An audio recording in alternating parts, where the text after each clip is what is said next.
Yeah. Let's go.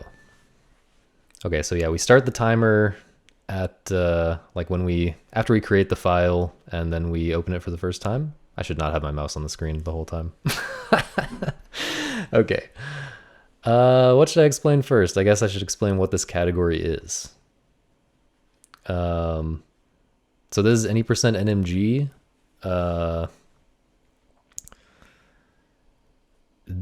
Basically, in this game, there are two known glitches that are completely game breaking. Like, if they were allowed, well, we have a category called any percent unrestricted where they are allowed, and it's just a lot less interesting, at least in my opinion. Like, either of those two glitches being allowed, it just completely dominates the run. Like, instead of like a million different interesting tricks like we have in this run, it kind of just becomes one thing. Like, do one crazy setup to like modify your inventory and then warp to the last boss or warp to the credits or something. So yeah, we banned these two very powerful like memory manipulation type of glitches that let you do basically anything, and everything else is fair game. The basic outline of this route is like we don't have a way without those two major glitches to warp to the moon. So we have to get all 4 boss remains, and we have to get the Oath to Order, which lets you get to the moon at the end. And yeah, we have to actually beat all 4 dungeons to get all that stuff. But before that, we will be getting a lot of other important items like the hookshot, Zora mask, etc. I don't think we need to watch all of first cycle. I'm gonna skip to the gameplay. I guess I should talk about, because one thing I want to definitely cover here is like what makes this run difficult. That's one thing that I always am interested in when people are describing other speed games. And in some ways, this game is not as difficult as a lot of other speed games. Like, for example, it runs at 20 FPS. Lots of games, people speedrun games that run at 60 FPS and have frame perfect tricks. Obviously, that's going to require a lot more practice. It's going to be a lot harder to be consistent at that. But let me pause here and then so I can talk about the movement here in a second. But yeah, this game has a really, really long intro with a lot of cutscenes, and a lot of people describe that as purely a negative thing, but I think it's at least a little bit interesting, or it's like a different type of challenge in a way that you have to be able to sit through that every time, which means that you have to be a lot more consistent at the difficult part of the run than you would in a game where you can just skip the intro, or like where the gameplay starts immediately. Like, it really is. Yeah, I think I think this game rewards consistency just because the intro is so long. Yeah, I don't know. I will talk about other reasons why this game is difficult later, obviously. The first thing we do here is just a backwalk. So backwalking like this, I'm just pressing the shield for no reason, but backwalking like that is a lot faster than moving forwards with rolls. We will roll sometimes when we're just moving a short distance, but usually backwalks or side hops are good, and backwalking is a lot easier. I don't think I'm going to go into the details of like every little bit of tech. Like, we do a bit of tech there called a quick turn to turn the camera around faster, but don't worry about that. Here I do a precise jump, which puts me up on this little mushroom thing. So this is to skip this one log to the left. Kind of like jumping back and forth on these logs is a little bit slow, or these stumps, whatever you want to call them. And basically in this game, certain ledges, if you jump into them at a particular height, I'm going to actually back this up and show it again. If you jump into the ledge at a particular height where you're like not quite high enough to like land on the ledge normally, but also not quite low enough to like, you know, fit fit Link's entire actor or whatever below the ledge. The game will just kind of pop you up if you're at a certain precise height. So there it kind of pops me up onto that mushroom, which skips a a log to the left. Yeah, making first cycle longer. That's what we all always wanted. Yeah, so that's just a little time save that saves like half a second here. Gonna skip cutscenes. Again, there are a lot of cutscenes. Here's something that I do that I don't think I got it perfectly there, but here's something that I do that I don't think anybody else does, at least in this category. Here, instead of doing a quick turn into a backwalk, we call it a task backwalk just because this is how tool assisted speedruns always do backwalks in this game. Basically, it's just a precise thing where you, instead of doing a quick turn, which is much easier, you tap down and then you target and then you hold up, because in this game, the camera takes 7 frames, or like the controls take 7 frames. Like when you target, I just targeted to turn around, but the control stick directions, like what happens when you press a control stick direction doesn't change until 7 frames after you press target. So there were 7 frames there while the camera was turning around that if I want to backwalk, I actually have to hold forward. I have to hold up on the control stick to start this backwalk. And then I have to frame perfectly, or as precisely as I can, switch to down after that 7th frame so that my backwalk will continue properly. And there, I don't think I actually did it perfectly. I might have been 1 frame off, but I got like the second best scenario, I think, which is still faster than a... still faster than like a quick turn backwalk. That's like a small frame saver that I do there, and in like 1 or 2 other places in the run.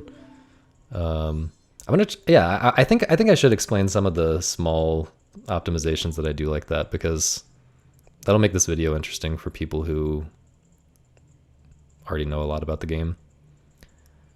Here I just spin down here. Speedrunners did not use this lower flower for an absurdly long time, but for the last several years we've been using that flower. It's a lot faster. Here's a new thing that saves a couple seconds. Wait, I'm gonna fail this. I forgot I failed this in this run. Okay, I'm going to go for something here that saves a couple seconds. Traditionally, what we would do is we would skip this title text. So here's this title text that triggers when you step within a certain radius of this flower, or a certain distance of this flower. Traditionally, we would skip this title text by side hopping into the flower from out of range of the text. But now, what a few of us have started doing is reading the text intentionally and then doing a frame perfect spin, because the reason doing a frame perfect spin and then jumping off the ledge to cross this gap and ending up where that little dead deku is. So here what we do, the reason the spin is frame perfect is because it's kind of awkward showing these things frame by frame, because I don't have the actual like frame by frame gameplay. I have like a 60 FPS recording, but see how Deku turns around as he's spinning? The reason why this is a frame perfect spin is because he has to be facing the direction of the ledge that he's jumping off when he hits the ledge. So here, I guess there I actually spun on the right frame, but I like went off the right side instead of jumping off like the left, or like jumping off, forward directly toward the my destination. Yeah, I actually just kind of steered wrong there rather than going on the wrong frame. But yeah, it's a hard trick, and I unfortunately failed it here, which is like 18 seconds of time loss, which is like maybe the biggest single mistake, maybe the biggest single mistake in this run. So I don't even try to do it again, just because it's a little different to set it up the second time. So I just fly in after failing that. I'm trying very hard to like think about what needs to be explained to like the absolute noob. Someone who's never seen the speedrun before as well. I don't know. Here, I do a little setup on this. I guess one small thing to explain is that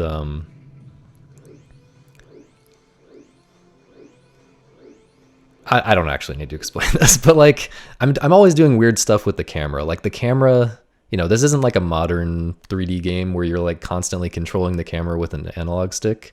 The camera in this game kind of like moves around automatically in certain ways, or like you have to target to change the camera and or to move the camera. And that means that you have to kind of know how it's going to move automatically, and you have to be able to adapt to what it's doing. And you have to sometimes, and this is like related to what I was saying before about how the camera takes 7 frames after you move, or after you target to change the camera angle. You have 7 frames where you still have to use the old, you still have to use the control stick to move Link as if the camera were the way it was before you targeted. So like in this case, I'm doing this little backflip up onto this platform immediately after targeting, and I kind of have to hold like down right-ish to do that instead of like a normal down backflip. So I'm constantly doing weird stuff with the controls like that. I feel like that's not that interesting, so I'm trying to talk less about that kind of stuff. This is a trial run for this commentary. We'll get better at it. But yeah, here I set up to get this angle toward this door. Basically, where I'm walking here, I'm about to walk into the trigger of a big, long cutscene that we want to skip. But the thing about this game is cutscenes always take 2 consecutive gameplay frames to trigger. So what I'm doing here is I'm pause buffering 1 frame at a time. I'm advancing 1 frame at a time. So each one of these unpauses and repauses that I'm doing is a frame perfect input, basically. In order to, yeah, and if I were late, it would just kill the run immediately. If I'm early, I can just try again. But yeah, I did a little setup, and I aim, or like I control Deku Link to go into that door at a precise spot to get the minimum number of pauses there. And here I reset the console. This is because on the English version of the game, the text here that you get after entering Clocktown for the first time is actually so slow, or it like takes so long to read that text, that it's faster to reset, even on the Wii Virtual Console version that we're playing on, which has very slow resets compared to N64. So yeah, I just reset to skip a bunch of text and stuff, because the game saves automatically after you enter Clocktown for the first time. Okay, so now we're in first cycle. This is a boring part of the run to, you know, this is still kind of the boring part of the run to if you're like watching runs live, but there is a lot of stuff to talk about. Basically, the first goal here is to make it night 3 as soon as possible, because we don't need all this time. We just need to get into the clock tower as soon as possible. And so the fastest way to do that is to go in here to Grandma and listen to the story twice. This commentary is going to be 5 hours. It's very possible. That's very possible. So that listening to that story twice makes it day 3, or final day. And now we go over to the Scarecrow over in West Clocktown. Oh, here's a little optimization that I do. I don't know how well I did it here. I didn't do it super well, but yeah, I try to hold the control stick while I'm going through that loading zone I just went through. I try to hold the control stick in a particular angle to get a nice backwalk here. And if you do it perfectly, you don't have to turn around and spin here. You can just backwalk all the way into the loading zone, but it's very precise to do that. And it still saves a little bit of time, even if you do like what I just did.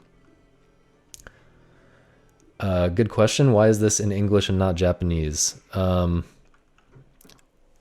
So yeah, the Japanese version has faster text. So you might think that Japanese version is faster, but the thing about this game that's different from a lot of speed games is that The English version is actually a completely different like version of the game. Like it's basically the 1.2 version, whereas the JP versions are like 1.0 or 1.1. And they changed a lot of gameplay relevant things for the English version. Yeah, and it just turns out that certain of those things make this particular route a lot faster. The main thing being the snowhead HESS, which we'll get to later.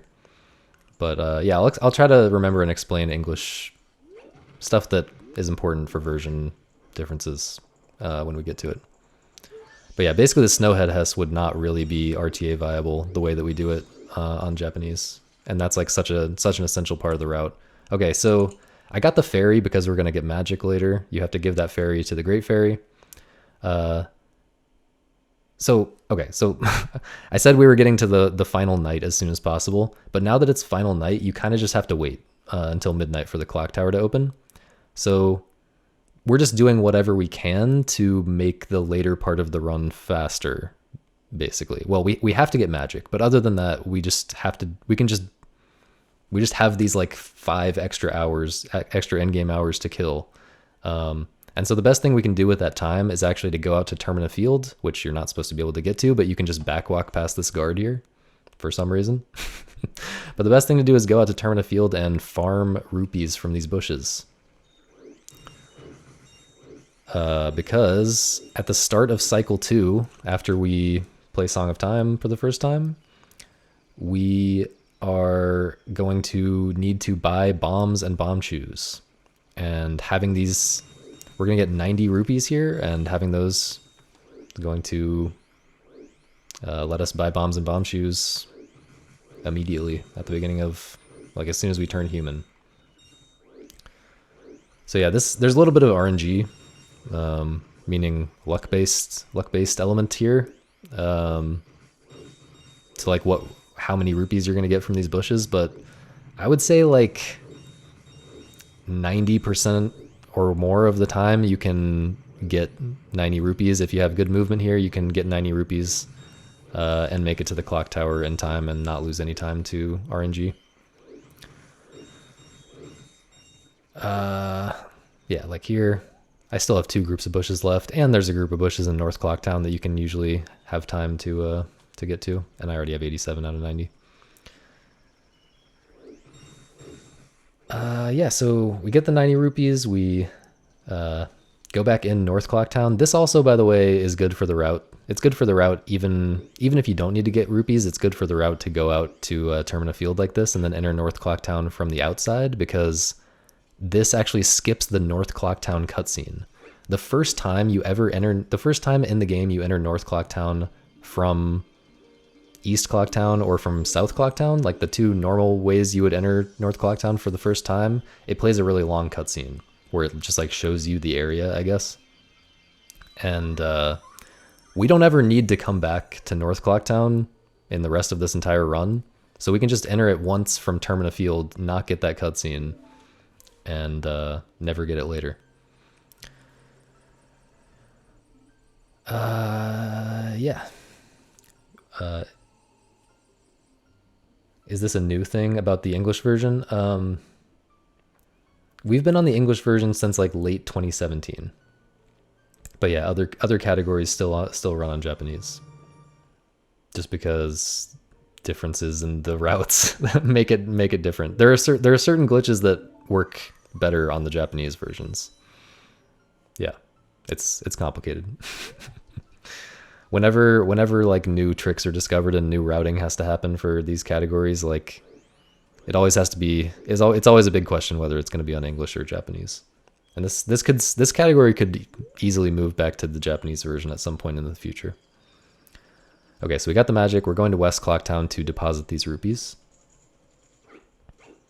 It actually does take a decent amount of time just to talk to the banker and deposit the rupees and then talk to him again and withdraw later, but it's still something like 8 to 10 seconds faster than the next fastest option for getting rupees, which is going to the East Clocktown chest once you turn human. Okay, so I should be making it here with plenty of time to get up here and wait for the clock tower door to open. But what I'm doing here, so normally in casually playing this game, you have to, if you see that flower in the bottom left on the screen right now, you have to give the moons tier to a deku dude in that flower who like lives in that flower. And then you have to use the flower to fly up here to get up to this ledge, because Deku Link can't just climb this ledge normally. However, we have a trick called a gainer, which I'm about to do. Like so. And the way the gainer works is it's basically a backflip where you don't move backwards at all. I fail it a couple times here, but there you go. It's a backflip where you don't move backwards at all. The way that works is you do basically a one frame tap down on the control stick and press A, and also release target at the same time, which is a frame perfect thing that basically lets you be untargeted during a backflip or a side hop, which you can't normally do. And then exactly one frame later, before Link moves backwards at all, press target again. So you're backflipping and releasing target and then immediately targeting again, which will just target the thing in front of you and make it so that you don't move backwards, and so that you grab it immediately and climb up. There are other ways to do that, but that is one reliable way. Okay, cutscenes and stuff. We're about to shoot Skull Kid and get the ocarina. This is all pretty straightforward, normal, casual stuff. We get the ocarina, we learn Song of Time. And then we're going to equip the ocarina and play Song of Time and immediately reset the console. So again, this is a case where the game saves immediately when you do something. In this case, the game saves immediately when you press yes on this prompt. And so immediately after I select yes on that prompt to save and return to Dawn of the First Day, I'm pressing the reset button on my Wii. And that way we can skip all the cutscenes that come after resetting, especially like resetting for the first time. The first time you play Song of Time, there's like an extra long cutscene. So we're loading back into the file.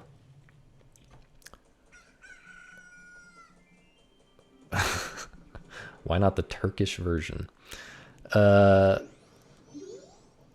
Okay, so we're here's like the final stretch of what we call first cycle, like the opening boring part of the run. We're getting the Deku Mask, turning human, and learning the Song of Healing. And finally, at like the 22-minute mark, here we are starting like the real part of the run.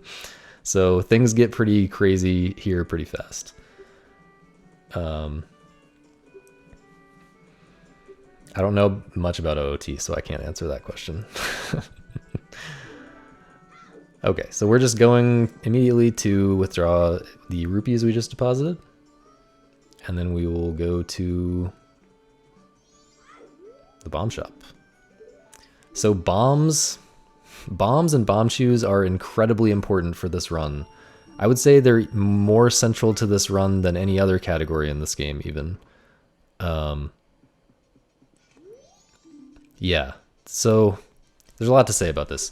So this game is not like certain categories in Ocarina of Time, for instance, where you can just like RBA or whatever. I think it's called RBA. You can just like do a quick setup and then you have like 30 chews, and then you can like waste some of them and it doesn't really matter that much. Like, I mean, it's losing you time probably, but like you can get a ton of chews really fast. In this, I should pause and finish saying what I'm saying so that I can then explain this trick separately. Yeah, in this game, the only place where you can, the only reasonable, like realistic, practical place that you're going to get bomb chews is the bomb shop.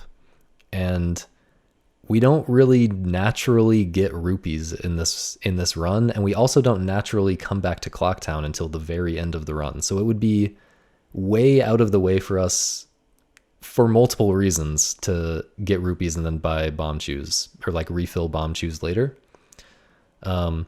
Even so, like older versions of this route, we used all of our bomb shoes here to do a slightly faster version of the trick I'm about to do to get to the hidden owl, which I'll explain in a second. We used all the bomb shoes there, and then we used more rupees to go immediately back into the bomb shop before we leave Clocktown to get 20 more chews. So then once we go out to like the rest of the run, we at least have full bomb shoes again. We have 20 bomb shoes. But it's actually faster, and by the way, if you're a beginner to this run, you will still do that. You will still refill your bomb shoes like that. But that would require me to get the East Clocktown chest, which I talked about before, which is like a 30-something second detour. And then it would also require going back to the bomb shop again, which is like a 20-something second detour. In total, it's like at least 50 seconds to refill bomb shoes like that. So it turns out to be faster to do a lot of slightly slower, or like a handful of slightly slower things throughout the run in order to conserve bomb shoes, and also much more difficult things, by the way, throughout the run, which I'll explain, I'm sure, to conserve those bomb shoes and do the entire run with only 10 bomb shoes, which not too many years ago was considered like completely insane. Like we did this run with like 50 bomb shoes for quite a while. Yeah, so it's kind of amazing that we're doing this run with only 10 bomb shoes, and I'll explain the ways that we do that. But even bombs, like, we do get there are guaranteed bomb drops in this game, which is nice, from certain locations, and we'll get a lot of those throughout the run, but still, we route this category such that bombs are very tight. Bomb count is very tight. We don't want to waste a lot of them. Yeah, basically you're losing time every time you waste a bomb, and not just because you're probably failing a trick if you're wasting a bomb, but also because you can't do something else later that would save time. Especially in the early game, bombs are really tight in this route. Okay, so here is where the true insanity of this run starts. So I'm doing a crazy setup here. I'm getting a particular angle, and then I'm backing into a corner to get into a very precise spot. But then I'm placing a bomb, and I'm getting ISG, which is Infinite Sword Glitch, which you might know about if you have watched Zelda speedruns ever. Basically, this is a frame perfect trick where you interrupt a crouch stab in some way. Often in this run, you'll see me doing it by picking up a bomb. So I'm doing a crouch stab, and then frame perfectly on the last frame of the crouch stab, I pick up the bomb. I press A to pick up the bomb. So what that does is it basically prevents the crouch stab from ever stopping or ever like canceling. So effectively what's happening now that I have ISG is my sword is swinging every frame. As far as the game's concerned, my sword is swinging every frame, which allows for a lot of crazy stuff. The only reason I'm using it right here is because I'm about to as part of this setup, I'm about to backflip with this bomb. Here I pause buffer because this is a trick that has like 4 frame perfect inputs in it. Or like, this is a trick that's precise in a lot of different ways, and this first input in particular is very hard to have a like solid visual cue for. So this is one of the very few instances in this run where I pause buffer a trick, and I will do one more pause buffer here as part of this setup because it's very precise and risky to do that second input there. Okay, so what I did is I got the infinite sword glitch so that I could walk up against that ledge without falling down. Basically, one of the properties of sword swinging in this game is that you can't fall off of ledges when you're swinging your sword. So when I have infinite sword glitch, my sword is swinging every frame. So if I'm just walking up against a ledge, Link will not fall off. So I'm on this, I was up on this little banker platform here. I backflip onto the little banker platform, and then I walk forward, and I'm just walking against the ledge there. And then I frame perfectly stop walking forward and press shield to shield the bomb explosion. And that pushes me, it's a very precise clip, out of bounds. And then I buffer for a frame perfect jump slash to end up on this little piece of land that's invisible behind the banker. Okay. So here we are now out of bounds, and maybe I should go ahead and explain what we're doing, why we're doing this. No, I'll explain when we get there. Trust me, it's important, and I'll explain it in a second. Okay, so now I'm about to get ISG again and do something called hovering. I'm basically doing all the major tricks in this run like all at once back to back right now. So bear with me. Gotta explain it all. In this case, what I'm doing is I'm going to get ISG and then I'm going to shield a bomb explosion in midair. There's more going on here, which I'll explain in a second. But the main thing is I'm shielding bomb or bomb chew explosions in midair, which is letting me stop in midair, which is related to the properties of ISG, where ISG basically doesn't want you to lose height if it thinks that you're on land, I guess. I don't exactly understand this. Yeah, my explanations here are going to be more intuitive than like technical, I guess. But if someone who knows things is here, just like DM me stuff that I should learn before the next time I do one of these commentaries. Anyway, yeah. So because of the properties of ISG, if you shield damage in midair when you have ISG, you're just going to stay there, and we call that hovering. And so we use that to cross just like empty space, like I'm doing right now. I'm just crossing a bunch of empty space to get to this land over here, where this owl statue is that I'm trying to hit. And this is kind of getting to how bombs and bomb chews are so important to this run. They're basically ammo for tricks, especially hovers. Yeah, so they're like resources we can spend to cross a bunch of distance that we wouldn't normally be able to cross, or to gain height where we wouldn't normally be able to gain height, or whatever. So yeah, let me explain specifically what I am doing here, because this is a very difficult setup that most runners do not do, and it saves about 3 seconds. But yeah, it's maybe the hardest trick that I go for so far in this run. So basically, for this setup, I'm not just pulling one bomb. Normally you just pull one bomb, get ISG off of it, hover off of it, and then you would pull another bomb once you've gotten that first hover, and then you would do a mega flip, which I'll explain in a second. But here what I'm doing is I'm placing one bomb, which I'm going to get ISG off of, but then I drop another bomb right before I get ISG. And I'm precisely dropping that in a particular spot, first of all. So you have to precisely drop it right when you pull it, which is not very hard because it's just natural to like press the two buttons like at the same time like that. But then you have to get ISG and then somewhat precisely throw this first bomb backwards. So if you walk too far down here, for example, that will ruin the setup. Or if you try to throw the bomb before you start walking, that'll ruin the setup.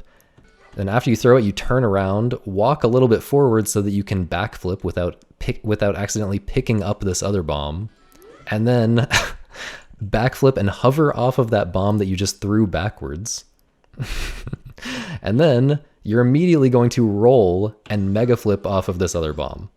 Okay? So that is a very cool setup. Shout out to Tag for that. But yeah, I guess now I have to explain mega flips as like the very last part of this. So mega flips are a trick in this game, and I'm going to do another one right here just by itself. This is a trick where you are using the recoil that you get off of a bomb. So basically, when a bomb, or I guess the recoil that you get off of any damage, but in this case it's a bomb. When Link gets hit by any damage in this game, it's going to push him backwards for a very short period of time. Like for a very small number of frames, it like pushes him backwards. You can see this if you just like walk into an enemy or something, it'll just push him backwards a tiny bit. And normally it's not even that noticeable that you got pushed back. But if you can make that happen when you're in midair and somehow not take damage from that pushback, then you'll just keep all of the speed because you don't have the like friction on the ground slowing you down every frame or whatever. So In this case, with just a normal mega flip, what we're doing is we're rolling into the bomb explosion, because a roll in this game gives you invincibility frames. It gives you a lot of invincibility frames, but there are 2 invincibility frames that are very important because because basically the last 2 invincibility frames from a roll, you're no longer in the roll animation. You can actually start doing actions like a backflip or a side hop or something. And so you have these last 2 iframes from your roll where you can backflip here to make this mega flip work. So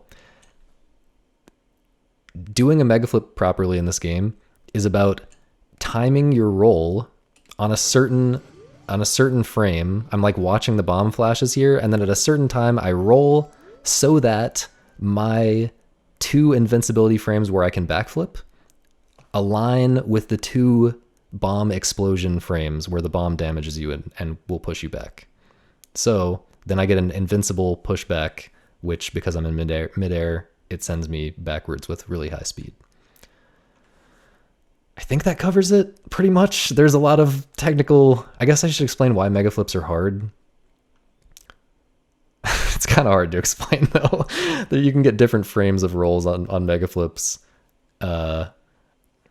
It's effectively like the difficulty of a frame perfect trick every time you do a mega flip. You can basically think of it that way. Because like if you get the ideal roll frame, then you have 2 frames to backflip. But if you don't, then you only have 1.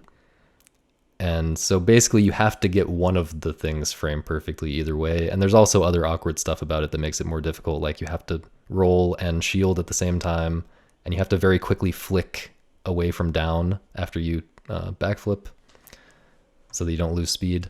Anyway, that's mega flipping, hovering, ISG. You kind of, if you understood what I just said, which you might not, you've basically got the fundamentals of this speedrun, like the most important tricks that allow us to do most of the crazy stuff.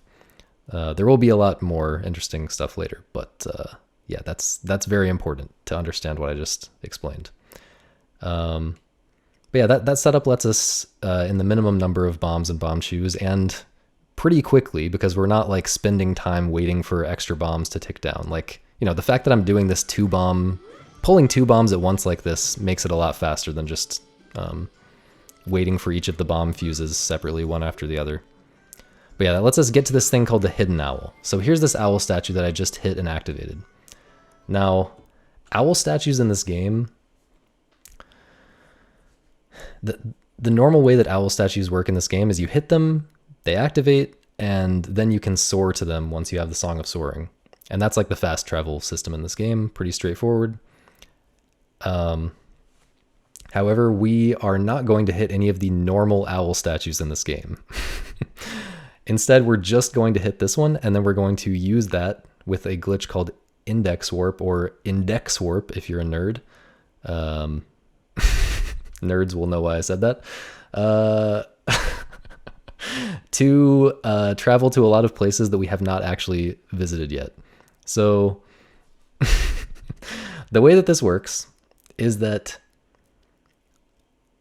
the game... Okay, first of all, let me just explain what this owl is. So this owl exists right here. This is we're currently, you might think we're in like South Clocktown. Like if you look at the area that we're in right now, we're kind of in South Clocktown in terms of the actual physical space where South Clocktown should be. But in terms of like what's loaded in the game right now, the game thinks we're in West Clocktown, which is a completely separate map from South Clocktown. However, the developers made it so that if you're standing like somewhere in here, you know, in normal West Clocktown space and looking through this load zone, you know, everywhere these stairs are, this is the load zone that would take you to the actual South Clocktown if you approached it from over here. And developers wanted it to be so that if you looked through this load zone, you saw an owl over here where the owl would normally be, where the actual South Clocktown owl should be. But it's not the actual South Clocktown owl. It's just it's just a dummy owl statue that they placed here that has no map point corresponding to it on the soaring menu or whatever. It's just placed here so that it kind of looks like the real South Clocktown when you look at it from over here. But since we clipped out of bounds, we can go over here and hit it. And that actually has some interesting some interesting consequences. So when you'll see when we play Song of Soaring later, the game checks whether we have hit what happens when we play Song of Soaring is that the game checks whether we've hit any owl statue. If we play Song of Soaring and we have not hit any owl statue yet, the game will not let us open the soaring menu at all. So we won't be able to soar anywhere. But because we have hit this owl statue, even though it has no corresponding map point, it will let us open the Song of Soaring menu and try to soar somewhere. But because we have no map points, we can't like manually select where we want to go on that map or on that menu that's going to come up when I play Song of Soaring for the first time. So the way that we choose where we want to soar is actually by moving the cursor on the pause menu map, which is actually a completely different map with a completely different set of points, but it just happens to use the same memory. It reuses the memory location for like where that cursor is. The Song of Soaring map and the pause menu map use the same spot in memory to remember where the cursor is. So if we put the cursor on a certain spot on the pause menu map and then play Song of Soaring when we've only hit this hidden owl statue, then it will let us choose where we want to soar. And different spots on the pause menu map correspond to completely unrelated different soar locations. But we'll get to that. We'll get to that later. But that's why we're doing this so early in the run. We have to do this before we leave Clocktown because we're not coming back to Clocktown until the very end.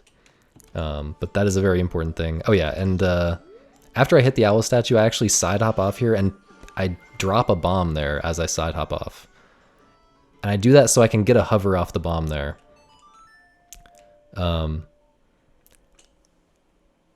So yeah, just one other thing. I just want to emphasize a lot of it would be a lot easier to do almost everything we do with hovers in this run as fast or faster if we could just use more chews and less instead of more bombs. Like, you can just hover off of chews instantly. We could just spam chews to like hover backwards over and over again right now instead of waiting for this bomb to explode and doing an extra mega flip.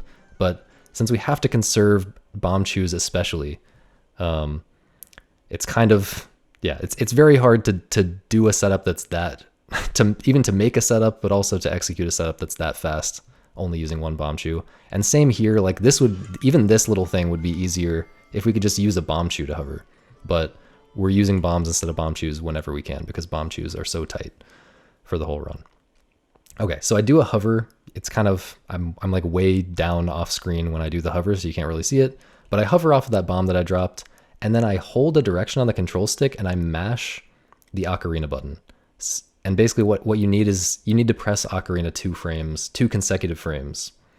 So you need to be mashing, like, I guess at least 10 times per second. Since this game runs at 20 frames per second. And I'm not exactly sure why this works. I shouldn't try to figure it out on the fly. But yeah, basically that makes it so that you do a trick called an ocarina dive, and there's another way to do an ocarina dive that we'll see later, but you can do it out of a hover by holding a direction and mashing ocarina. And so this makes it so that I'm once again falling. I've started falling again, but I'm also in ocarina playing mode and I can play a song. So I play the inverted Song of Time. I won't explain that yet. Just keep that in the back of your mind. And that'll come back up in a minute. But now this is where like a beginner route would go back and get more rupees somehow and refill bomb chews, but we're just going. We are doing a recoil flip to get out of here. One thing to note about this recoil flip, it only saves 1 second, and it might be good in another world. It might be good. It might be good for, well, in another route, I should say, it might be good for routing to just talk to this guard instead of like using a bomb to save only 1 second here. But in this case, if we talk to the guard, we would lose our stored song that I just played, because when you store a song in this game, I should explain what what I mean by storing a song. When you void out like I just did while a song is playing, but before the like result of that song appears. So in this case, I played Inverted Song of Time. Normally after you play Inverted Song of Time, it's going to say, do you want to play the inverted song, or like, you know, you played the Inverted Song of Time, yes or no, whatever. Do you want to actually do this? But I voided out before that text appeared because I did that ocarina dive thing. So in some sense, that song is stored for later until the next time that any text comes up on the screen. After any text comes up on the screen again, that's when the game is going to give us that text, that stored song text from before. So if we talk to this guard right now, it would waste our stored text, and we wouldn't be able to use it for what I'm going to explain later. Is something about this English dependent too? I don't think so. I don't think so.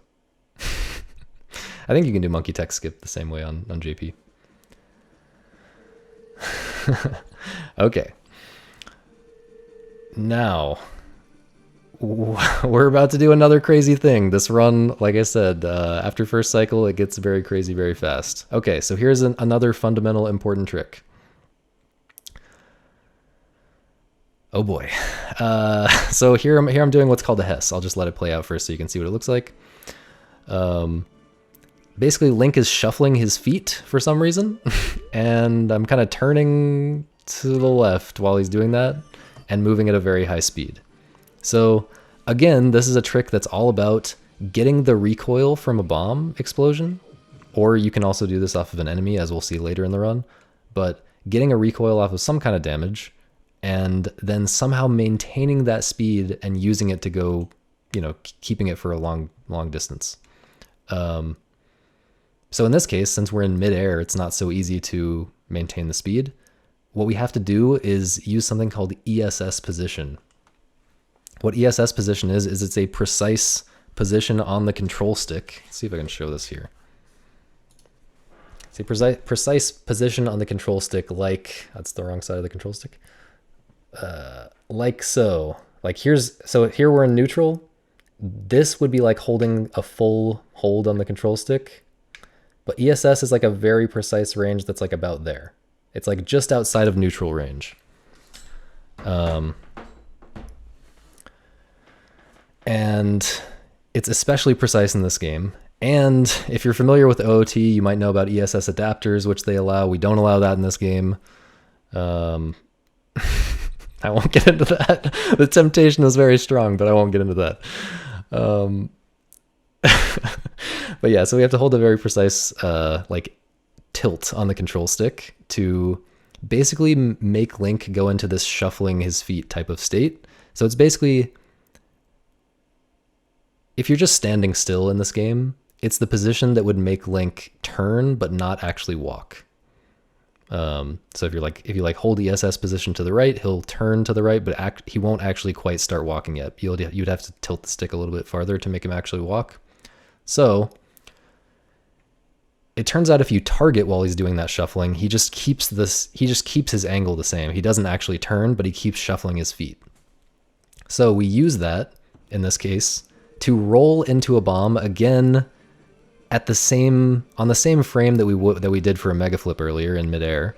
We roll in that specific frame and then hold the ESS position and target, and for whatever reason, the shuffling his feet thing prevents the normal like ground friction thing from kicking in and slowing Link down like he's supposed to be slowed down. And so as long as Link is shuffling his feet like this, he will maintain whatever speed you get from any recoil or whatever. So here we are getting pushed back very far. And by the way, like I said, I'm holding target to keep him facing the same direction during ESS, but I can turn. So I turned a little bit here at the beginning just because I didn't target on the first possible frame. Right there, I turned a little bit, but I'll turn more later because I can just, Link is like trying to turn constantly, and it's just me holding target that's preventing him from turning. So if I just release and then repress target like a few frames later, he'll do a little turn like that. And here I actually turned too far. I'm trying to get into this grotto right here, but not a big deal. Yeah, so that's a HESS, a very important trick for moving fast on land. We'll do it in a lot of weird scenarios later, which I'll explain, but that's like the most basic one. Conveniently, the first one is the most basic one in this case, unlike the hidden owl hover that I explained a minute ago. Yeah, I think I'll wait to explain more about hessing. Yeah. Okay, so we're going into this grotto.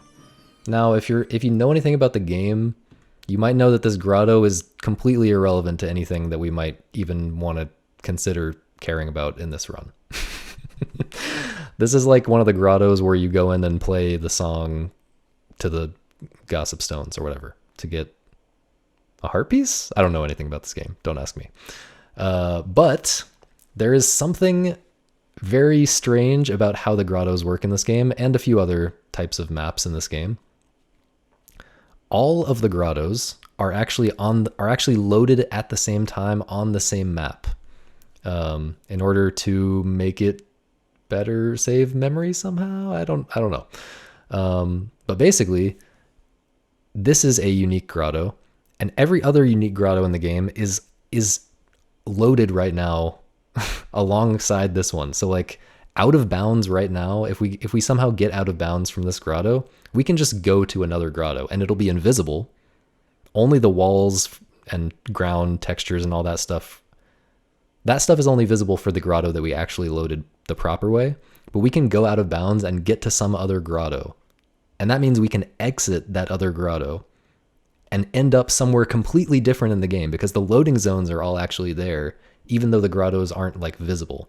So what we're about to do is travel very quickly to the Deku Palace by clipping out of bounds in this grotto and then mega flipping over to another unloaded grotto, which happens to be the grotto in the Deku Palace.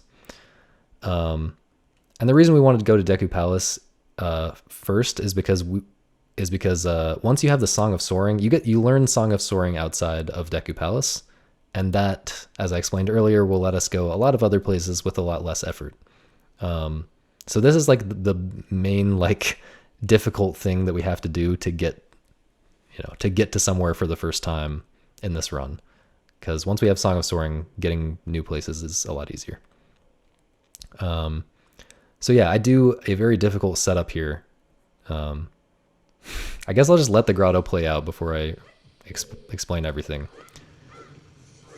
We're hovering up here onto this root, and then again hovering some more, doing a trick to turn here to get a better angle to clip out of bounds, clipping out of bounds right here at the top of this root where this root meets the ceiling, which you can't really see, and then we're mega flipping twice to just barely land in an unloaded grotto over here. And then we walk to the exit, and that takes us to Deku Palace. Okay, I want to go back and explain a little bit more detail about why this is hard, because this is one of the harder tricks in the run. By the way, we call these hovers where we use multiple bombs. Traditionally, like any hover would just be like one bomb to get ISG off of and do the first hover off of that bomb, and then you just hover off of bomb choose. But again, a big part of what makes this run super fast and what makes this route fast, I guess, is conserving bomb choose whenever possible. So here's another case where we want to hover off of just bombs, and so we call these bombs staircase, or we call these staircase hovers, basically, where we're hovering off of two bombs in a row after doing some weird setup like that, where usually we're like throwing a bomb to get it in the right spot or whatever. And making setups like this is kind of hard, because when a bomb explodes, there's like a big explosion radius, and it'll actually set off other bomb explosions. Like if this first bomb blows up in a spot where it's it has to blow up in a spot where it's in range of you for you to hover off of it. And then the next bomb has to also blow up in a spot where it's in range of you for you to hover off of that. But the first bomb explosion cannot touch the second bomb, or it'll trigger it early, and you won't be able to get the staircase hover. So we do lots of very strange setups. Like that's why I threw the bomb earlier into the air for the tag hover after I did that clip at the banker. But yeah, this is just another setup. So I guess as I'm entering the grotto here, I'm looking at my controller, or I'm not looking at my controller, but I'm feeling on my controller to get an angle to throw that bomb. It's outside a notch, and we don't allow notch carving in this game to get like artificial notches on your control stick to get extra precise angles. So yeah, I'm like finding a YOLO angle on my control stick to throw that bomb, and then I am moving in a particular way, turning a particular way to get ISG, and then I do this staircase hover. And then I hover off of this sculptula. Again, just saving explosives wherever we can. Instead of doing an extra hover off of a chew or a bomb here, I hover off of the sculptula. That another part of why that setup is hard to make is it has to work. It has to position you after the second hover in such a way that you're just barely in range to trigger that sculptula coming down from the ceiling, so that you can then hover off of the sculptula for your third hover there. So the way that works is a little bit weird. You just have to, I don't know, it's not hard. Basically, you just have to pull your sword in midair, because pulling your sword like this displaces your shield hitbox in such a way that it kind of slightly delays the hover off of the sculptula compared to if you just did a backflip and held shield. Yeah, there's lots of weird stuff with like hitboxes and hitbox manipulation with hovers, but yeah, I won't get too much into that. Okay, and then then we backflip up onto the root. Again, this is a case where you hit the root at such a height that you're not really high enough to land on it normally, but not really low enough to like be under it naturally, like fit under it naturally. So the game kind of just pops you up. And then, yeah, we pop up, and at the same time we're doing that, we pull this bomb as soon as possible, get an angle here, and start back walking up this route. And then we just start hovering. In this case, here's one example of where we do just straight up lose time here to doing this bomb hover. This particular bomb hover right here. We don't lose that much time because we have to be taking this time to turn anyways. But as soon as I'm turned there, I could be doing a chew hover. But we just don't have enough chews in this route to make that worth it. I should explain how this turn works. Yeah, so normally when you're hovering, the camera, one thing that makes hovering kind of awkward or like limited in what you can do with it is that the camera is locked in place. Even if you release target, the camera is locked in its original direction when you're hovering. So if you want to turn Link and the camera to face a different direction while you're hovering, you have to target something. So Z targeting something and will like kind of unlock the camera in a way. So what's happening here is I hover off of a bomb chew, and when you hover off of a bomb chew, there's like 2 frames right before the bomb chew explodes where there's like a little arrow that appears, and you can target the bomb chew.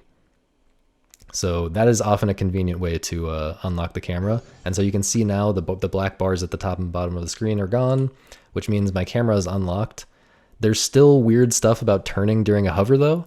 You have to for some reason get Link into this like shuffling his feet state, and then while he's in that state, while he's like turning, then tap and hold a new direction. So basically what I'm doing here is I'm holding the control stick a little bit up to the left, and then, by the way, I'm pulling the bomb immediately that we're going to hover off of because we want that timer to start ticking down while I'm doing this turn. But yeah, I'm turning a little bit, and then I'm releasing the control stick so he starts like shuffling his feet back to the original position, which this is just a property of hovering for some reason. Maybe someone can explain this to me so I can explain about it better next time. But then while he's in that shuffling, we can tap a new direction and then lock the camera by targeting. Okay, and now we're just kind of clipping out with this like acute angle between the ceiling and the wall there's like the wall, the ceiling, and I guess there's not really a ceiling. It's just an acute angle where the root meets the wall. Maybe. Anyway, we can clip out of bounds there. We do these 2 mega flips. Again, I'm kind of adjusting my angle slightly here. That's not really required, but it helps a little bit. And then I'm walking into this load zone. Okay, I think that fully covers the grotto. I do want to emphasize, this is kind of just talking about what makes this run difficult. This is a good example of what makes this run difficult a lot of the time compared to other speed games. Like, I think in this game, because this game only runs at 20 FPS most of the time, it's not that hard to get really good at a single frame perfect input. So in a lot of games, like the top level speedrunners, they just practice like for thousands of hours just to get frame perfect tricks consistently, or like consistently enough to do in runs. That's not really the case in this game. Like, we do so many different frame perfect inputs. Like, if you think of it, name a number between 1 and 10, and we do a frame perfect input in this run where you have to press one button and then press another button that number of frames later between 1 and 10. And just a ton of frame perfect inputs based on visual cues as well. That is not really, like, being able to do frame perfect inputs is not really the limiting factor for making this run faster, which to me is cool. It's like the limiting factor is like being able to do these complex long sequences of inputs where, like, it's not really, there's so many inputs that it's not really feasible to just do every single one of them frame perfectly 100% of the time. And instead, what you have to be able to do is know how to adjust, know how to be good at recognizing what frame you got and how exactly it's playing out in the moment, and adapt to what you got. So for instance, like the amount that I walked up right there, I'm not walking that same amount every single time. The amount that I walk after turning, like the number of frames that I wait before stabbing this bomb. Like, there are so many factors here. The exact frame that I hover on here. There's just so many factors here. There's so many variables here. You can't possibly do them all frame perfectly. And like, which frame I threw this second bomb on. Okay, VLC is being stupid.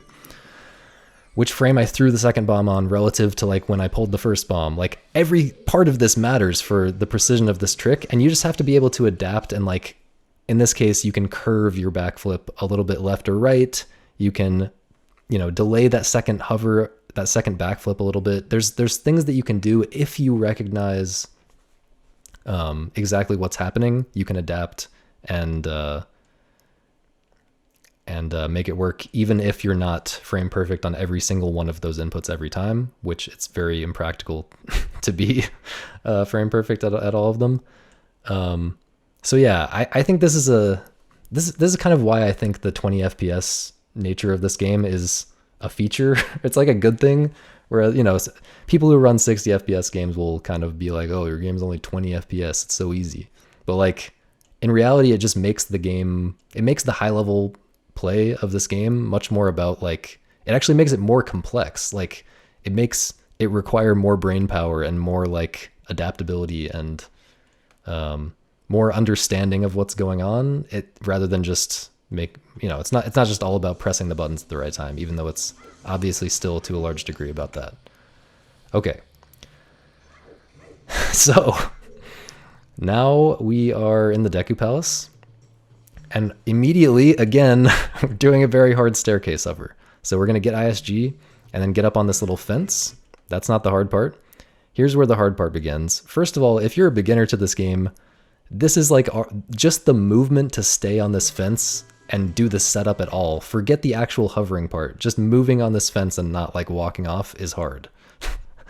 But yeah, so what I'm doing here is I throw 3 different bombs. Since we already had ISG, if you don't already have ISG, you basically only have time to do a 2-bomb staircase hover in the vast majority of cases, at least in an RTA, or like in a real run context rather than in a tool assisted run. You basically only have if you need to get ISG off of the bombs, you probably can only do a 2-bomb staircase. But in this case, we had to get ISG off of that other bomb, which we used to hover up onto this fence. So we already have ISG, which means we can do a 3-bomb staircase. So 3 consecutive bomb hovers and get up onto this platform. You see this platform in the top left? I'm going to do that little pop-up trick once again by hovering to a precise height and then side hopping to pop up onto that platform. But because I need a fairly precise height, it's not crazy precise, but it's not super lenient. I need to know when I'm hovering off of these bombs. I need to time those hovers very well to get up here. So this, again, just a very difficult... because this pop-up is not crazy precise, this is not like the most difficult hover in this run, but it's still pretty difficult. That's just to do what I just did. And then again, we skip like flying as Deku here. Like normally you just fly from the flower up into the monkey room that we're going to. But here I just roll. Ignore me stepping right there. That was just, I don't even know what I was doing. But we just roll off the ledge at a precise time. I'm like using an audio cue in the music to know when to do that. Yeah, this ledge kind of just pops us up once again. Okay, so here, hopefully you kept this in the back of your mind. Here we are equipping Deku Mask, and we are we're like inspecting the Deku Mask in the inventory, which brings up text saying this is what the Deku Mask is. And if you remember what I said earlier, you know that now that text has been brought up, we're gonna get this. This is our stored song from earlier, our stored song text. Now, as soon as I gain control as Deku, I'm transforming into Deku right now and I have to watch this scary transformation cutscene. But as soon as I gain control as Deku, I want to pull the ocarina to trigger the monkey cutscene where the monkey is going to talk to us and then teach us a song, which we'll use to raise Woodfall Temple later. But I'm going to use this text to skip part of the monkey text, basically. And the way this works is the monkey has a part. If you talk to the monkey normally after pulling out Ocarina, he will ask you, he'll tell you a bunch of stuff, background info about something or other. I don't really care. And then he'll say, did you understand all that or whatever? Like the owl in Ocarina of Time. And you will have the option to say yes or no. And if you say yes, he'll repeat himself. And if you say no, or I think it's the other way around, actually. If you say this, whatever the second option is, he will continue with his text.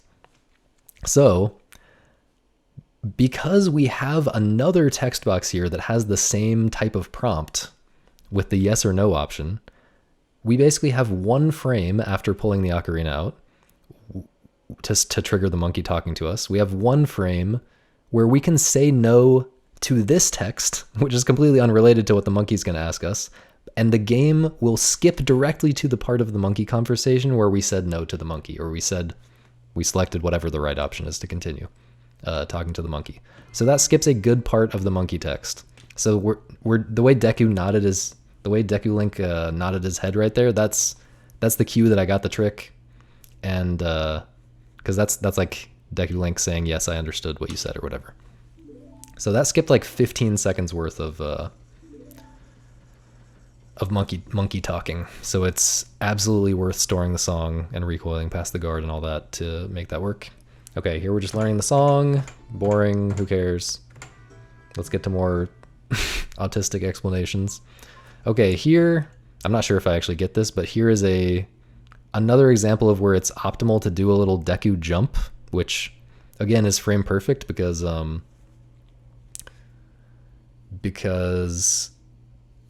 Deku Link spins, he's only facing the right direction to actually jump off the ledge for like one consecutive frame usually. So here I'm going to try to spin, and yeah, there I got it. Okay, so yeah, I got the frame perfect jump there. It just saves a little bit of time jumping around these lily pads. It's a little bit slower to do. You can only make that first lily pad in 2 hops if you get that frame perfect jump there. So that's another little time saver that I go for, but it's not a big deal if you fail it. Here we do another one of these little pop-up things. So you have a little bit of time after transforming into Human Link before the lily pad sinks. You can do a roll off the lily pad and pop up on this little ledge. So this is the fastest way to get to Song of Soaring. So here's where we're gonna learn Song of Soaring, talk to the owl, pull the ocarina, blah blah blah. No one saw that.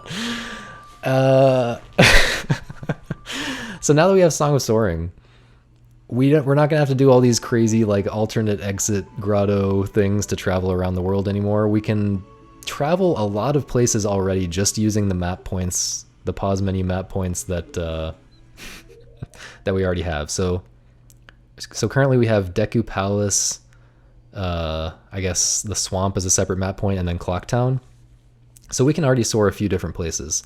But it turns out with Deku Palace, with the Deku Palace map point that I just selected, this is going to let us soar using index warp, which I explained earlier. It's going to let us soar to Mountain Village. Now, if you just watch this in runs, you probably have no idea why we're doing this, or it probably seems stupid. Because basically all we do here is get 2 bomb drops. I'm getting a bomb drop here, and then I'm doing a super slide, which is... I'm not gonna fully explain super slides because I don't even fully understand exactly the details of how it works, but basically it's another type of trick where you do another way of like storing or like keeping your speed from the bomb recoil. In this case, you do it by like shielding the bomb and trying to pick it up at the same time as it's exploding. The reason we do a super slide here instead of a HESS is just because it's easier, and we only have to go in a straight line here. We're going in a straight line straight to this loading zone, basically. So I can do this setup a lot faster with a super slide than I can with a HESS.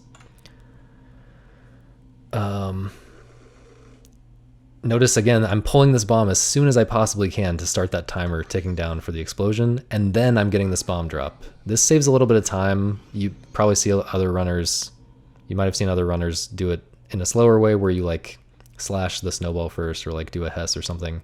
But this is the fastest way to do it. It just involves a kind of awkward setup where you have to like walk around the bomb and then roll backwards into it. And by the way, like if you try to roll while targeted, you'll do a jump slash because now your sword is drawn and stuff. Like it's a very awkward setup for a lot of reasons, but if you practice it, it's not too bad. It's not crazy precise or anything. Okay, so now we're on the Twin Islands map, as we call it. In this case, we are going to do a HESS because we have to do a lot of turning. And we're going to HESS all the way over these bridges. We also notice I got ISG before the HESS. You always have time to get ISG before a HESS, pretty much. Well, yeah, pretty much. And in almost all cases, you can get ISG before a HESS if you need to. It gives you a little less time to find ESS position, which makes it harder, but in this case, it's worth it because, one, if you accidentally bang up against, or if you accidentally like get to the edge or like hit the edge of one of these bridges, you won't just instantly fall off if you have ISG. You will fall off instantly if you hit like right here. If I were a little bit more to the right there, I would have gone off the bridge and onto like the slope that goes down off of the island that I'm standing on right now. And that would be very bad. ISG does not prevent you from going onto slopes and falling down, but yeah, ISG does help a lot here in a lot of different failure cases. And if I was a little bit farther to the left here, I would be kind of banging up against this ice, this big piece of ice, this big block of ice. And it's very easy to end up in a spot like that. And if you end up in a spot like that, like if I'd done this last turn here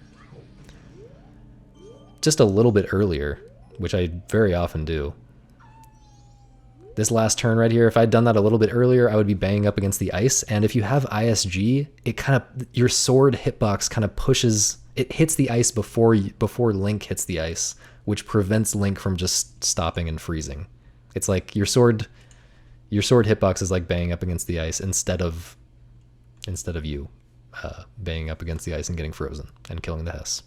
So it actually just lets you continue the HESS all the way. The ISG makes it this way more lenient, basically. Now, yeah, I should say it is frame perfect to get this angle here at the end, but you kind of have multiple opportunities. Like in this case, again, this is a a strat that's like all about being able to adapt. Like here, I turned one more frame than my ideal amount. So I just have to quickly react to that and angle change immediately, which I do here. Whereas normally I would wait and angle change like around here after I pass the wolf. And then here, now I have to remember I'm one frame off from the angle that I would normally want. So I turn one extra frame right there. And then I do this. And then because I noticed that I got the right amount of turns on that, or the right amount of frames on that turn, then I can do this last turn normally.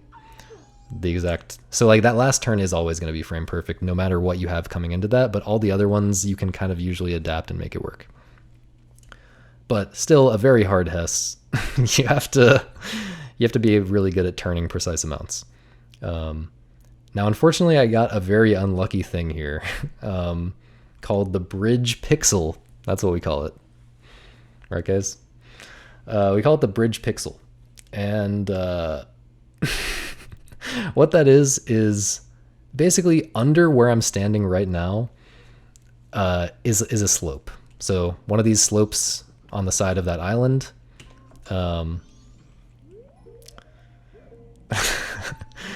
And for whatever reason, if you have certain very specific spots, like sub-pixel type of positions, you will slip. The game will like think you're on the slope that's under this bridge right here. I don't know if there's actually a gap between the bridge and the land that's like super tiny or what, but like, yeah, for some reason the game makes you slip on that slope even though you're on this bridge that's above it. This is something that happens to me maybe like once in 30 runs or something. It's like, it's so unlucky and basically impossible to like guaranteed avoid. So that's just unfortunate. I had to backwalk the rest of the way, which is only half the speed of a HESS. But then I come down here, I get this bomb drop as well. So we got 2 bomb drops in this area, which is nice. And then we soar. So again, you might think that this is a kind of pointless trip. We just got bomb drops. Like, did we really need to go all this way to get 2 bomb drops? Especially because we used 2 bombs here. So we really only netted 8 bombs from this trip, which took quite a while. But the actual reason we do this trip is to get the Goron Village map point on our pause menu map, which we will use to soar to Stone Tower later. So at some point before going to Stone Tower, we needed to visit Goron Village. And it just happened that there are 2 relatively convenient fast bomb drops on this trip, and that makes it so we want to put this segment early in the run because bombs are super tight early in the run and not so tight later. You'll see that I'm going to use pretty much I will be using all of these bombs, I'm pretty sure. There will be a part in this run where I run out of bombs. Unless I got the lucky bomb drop in this run, which I don't think I did. Okay, so here what we're doing is we're getting the Zora mask, which means we have to play Song of Healing. We have to push Mikau to the shore and play Song of Healing for him. Now, if you look at Mikau right now, you can see he's rising and sinking on like a certain cycle. It's like a very slow rising and sinking.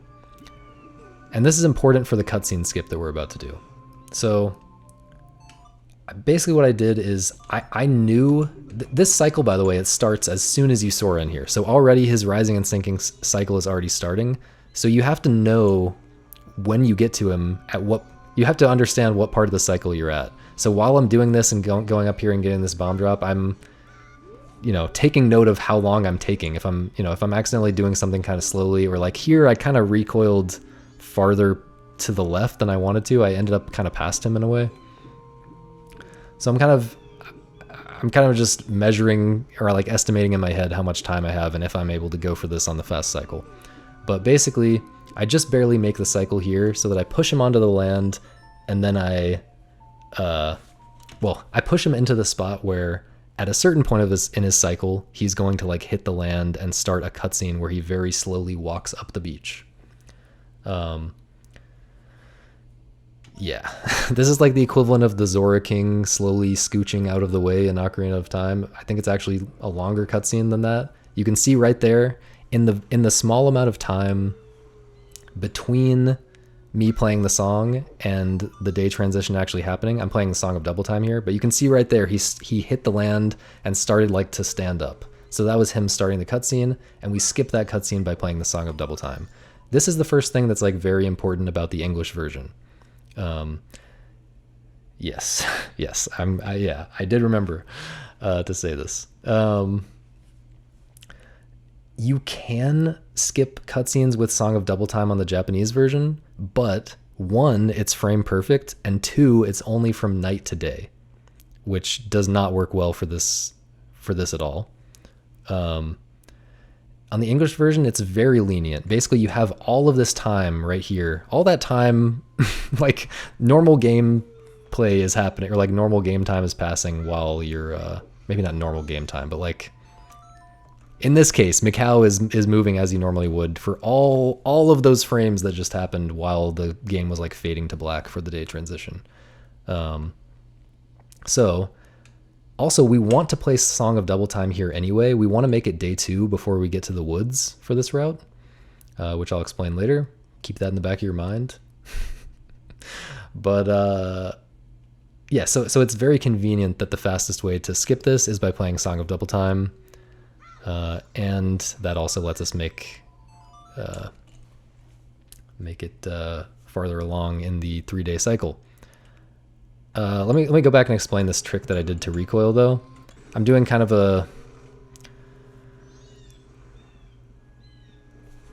a setup here where I pull the bomb as early as I can, and then I drop it right there where I'm going to recoil, get the bomb drop really quickly, and then do a recoil flip off the bomb. Again, this is just a trick. A recoil flip is just a trick that we use to conserve a bunch of bomb speed in the air. It's a lot easier than a mega flip.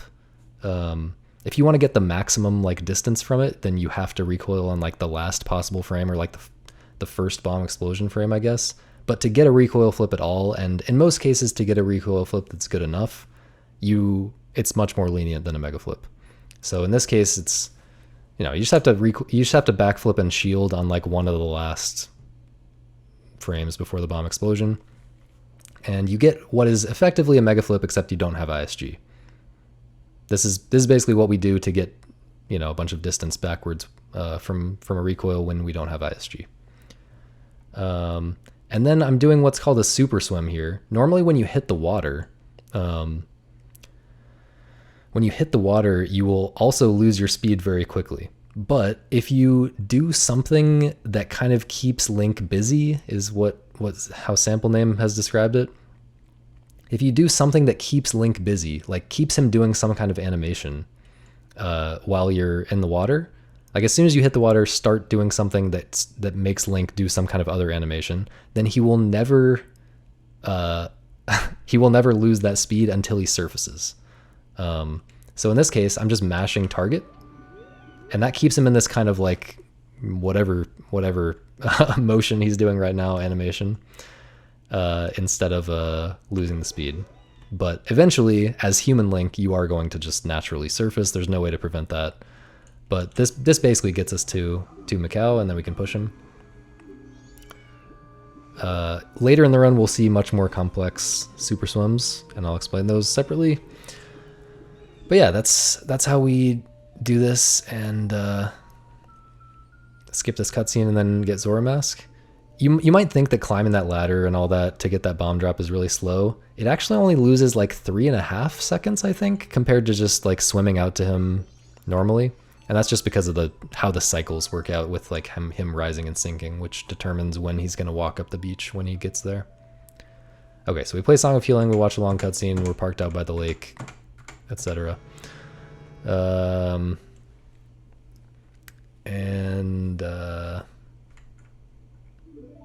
More cutscene. Okay, and then the game puts us over here at this grave to pay respects. And we are immediately going to HESS off of this enemy that spawns right here. So again, HESSing or any of these like damage recoil based tricks, you can do it off of any damage, not just a bomb. Bombs are just often a convenient way to do it. In this case, it's faster and well, it's faster. It's faster and resource and convenient for resource management to HESS off this lever that comes out of the ground here, instead of using a bomb. And Yeah, and then I pause here. Here I have to pause to equip Zora Mask anyway, because we're about to have to use it. But I'm also using this pause to switch from ESS right to ESS left. So earlier when I did a HESS, I explained that I could turn by like releasing target and then repressing it a few frames later, or like just 1 frame later, however many frames later you can turn during a HESS. I guess I did this. I switched ESS directions during Twin Islands HESS as well, but I didn't explain it then. But whatever. Here, yeah. So this is what we call an ESS change or an angle change. It's very difficult. So the direction that Link is shuffling determines which direction you can turn. So if you're holding ESS on the control stick to the right, like the control stick is tilted to the right, then Link is going to be shuffling toward the right. And that means you can kind of turn left during the HESS. So like here, I'm going to be holding ESS right at the start when I roll into this lever. So Link can kind of turn, well, Link is turning to the right, but it lets you redirect your HESS more to the left, if that makes sense.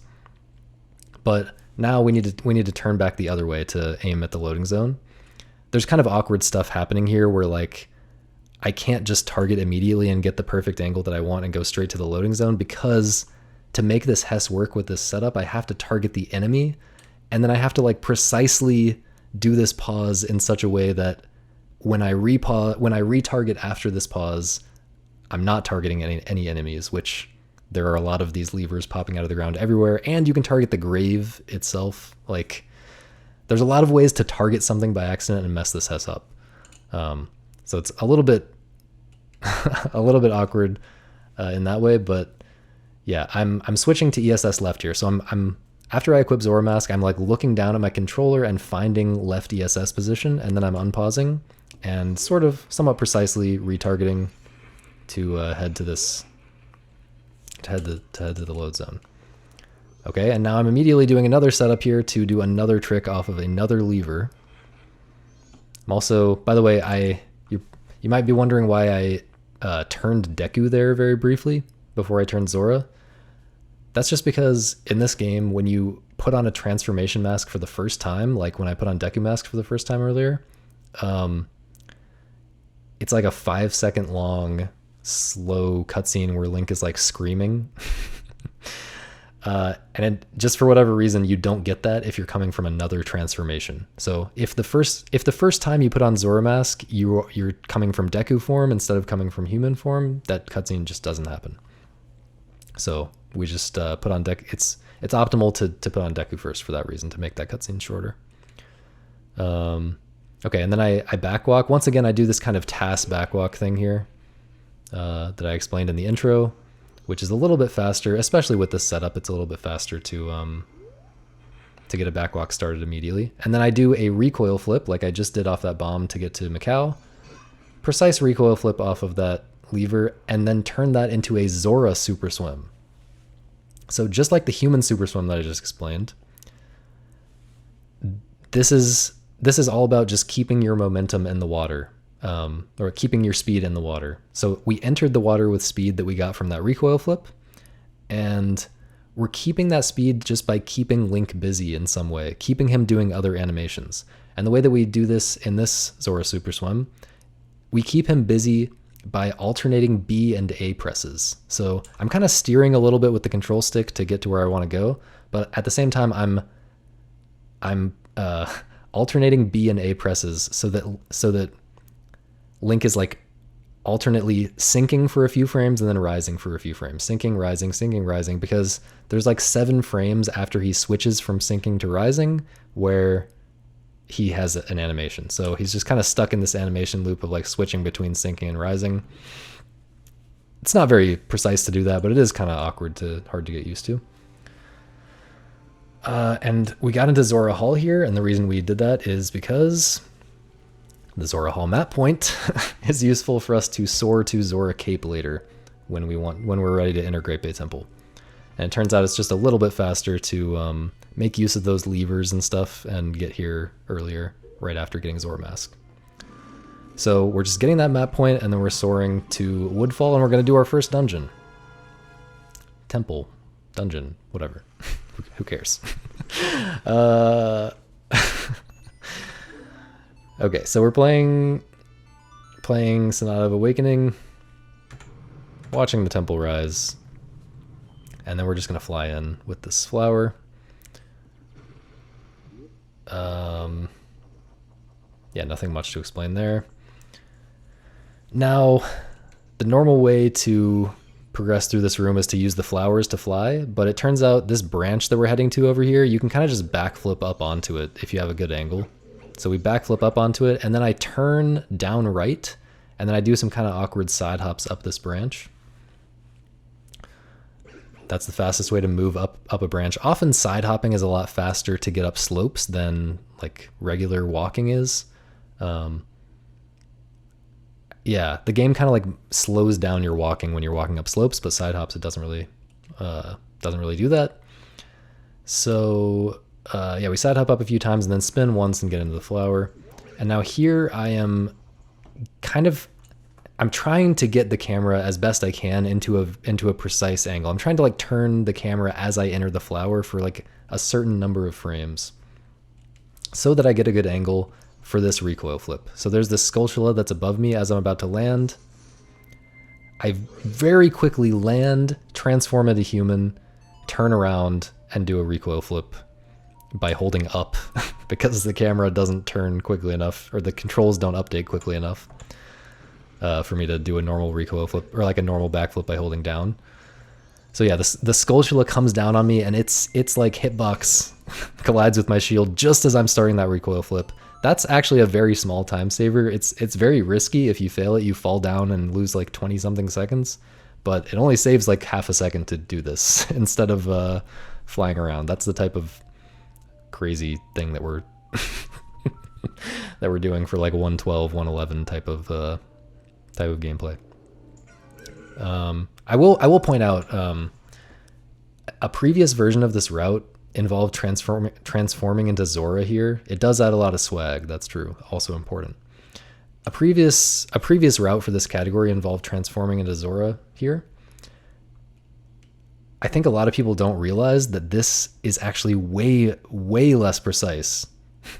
It's like basically, I think it might be like triple frame perfect or something. You just have way fewer frames of leniency for all of these inputs that you're doing here. The landing part, like when you drop out of the air to land, and when you take off the mask, and when you turn around, and when you do the recoil flip. With all of that, there's like maybe 1 or 2 frames of leniency if you're turning Zora, because Zora is taller than human. And so Zora Link will get hit by the Skulltula coming down sooner than human Link will. I think it's just 1 frame difference in the leniency, but that frame makes a big difference, man. I don't know. I've found it much easier as human. Anyway, now this just happens to be the best place to play Song of Double Time, to make it day 2, which we will take advantage of when we get to the woods. Yeah, because we're about to unequip the ocarina, so we had to do it before this point. Now here I'm doing a setup that involves a pause. Often in this game, we will take advantage of the fact that we need to pause anyway to equip different items. And we will use that pause as part of a setup to make it more lenient or more consistent or something. So like earlier, you saw me do a pause after hessing off the lever to equip Zora Mask, and we also used that pause to find ESS position, to switch to left ESS specifically. So here, we're pausing on a specific frame after clearing that text. So we play Song of Double Time, enter the room, and I'm kind of entering at a specific spot on the door, and then I'm holding down during this text, and after I clear it, Link is like turning because I'm holding down. He's turning in a certain way, and I pause on a specific frame, equip the bombs and bomb shoes, and then I am about to get ISG and backwalk, and then we're gonna hover and mega flip onto this torch over here on the left side of the screen. So in order to have time to do this, we can't just place a bomb as usual. We need to actually shield drop a bomb and then immediately get ISG. So when you shield drop a bomb like that, you can't normally just like pick it up because the bomb is like under you. A bomb has to be like in front of you for you to pick it up. But in this case, we're up against a wall as part of this setup. And so when you do the crouch stab, the sword hits the wall and pushes you backwards into a spot where you can actually pick up the bomb and get ISG. So that's cool. So that allows us to do this setup quickly enough and pick up the bomb and get to this edge quickly enough to hover. And then we do a mega flip and land on this tiny little torch. And then immediately jump and jump slash up onto this platform. By the way, something about jump slashes in this game, when you jump slash normally, there's like a long animation, not long, there's like a half a second or 0.75 sec, I don't know. There's an animation where Link like stops. You'll notice there I basically started moving again immediately after landing and jump slashing. Or after landing from the jump slash.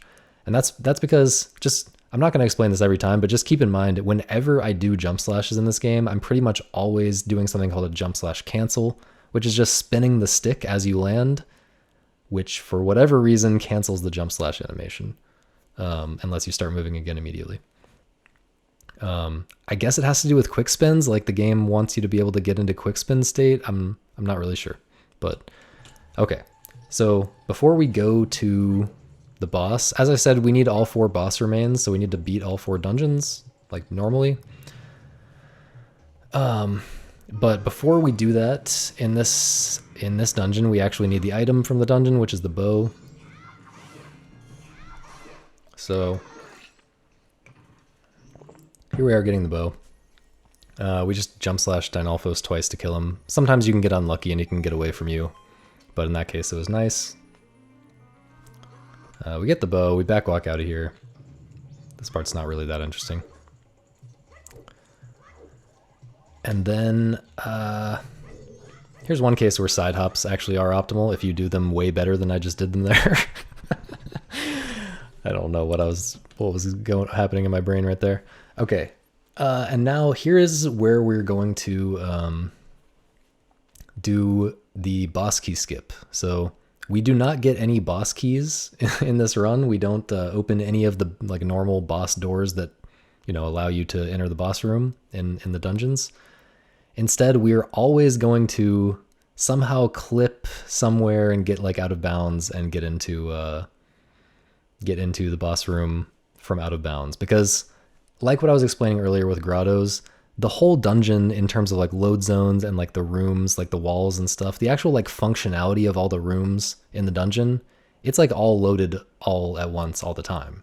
So if we can just get out of bounds, we can get to the load zone as long as we know how to avoid the other rooms and not get like trapped in another room that's like unloaded and invisible. So here is climbing up these stairs, and then climbing up these stairs puts us in the best possible spot to do a boss key skip out of bounds with the minimum number of explosives. So again, we're doing a crazy staircase hover. And then we're climbing up on this pillar. Again, this is a complicated one, so I'll just let it all play out.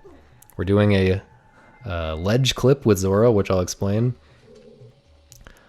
Another kind of precise hover here. Another mega flip. If I can do a mega flip, nice.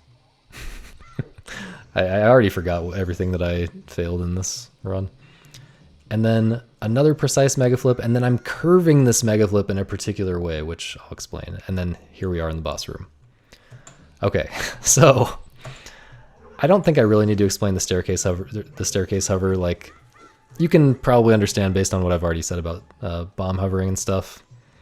Kind of understand what's going on there, but it is very awkward to get the right angle. Turn here again, getting pushed by the crouch stab to get in the right spot to pick up that bomb.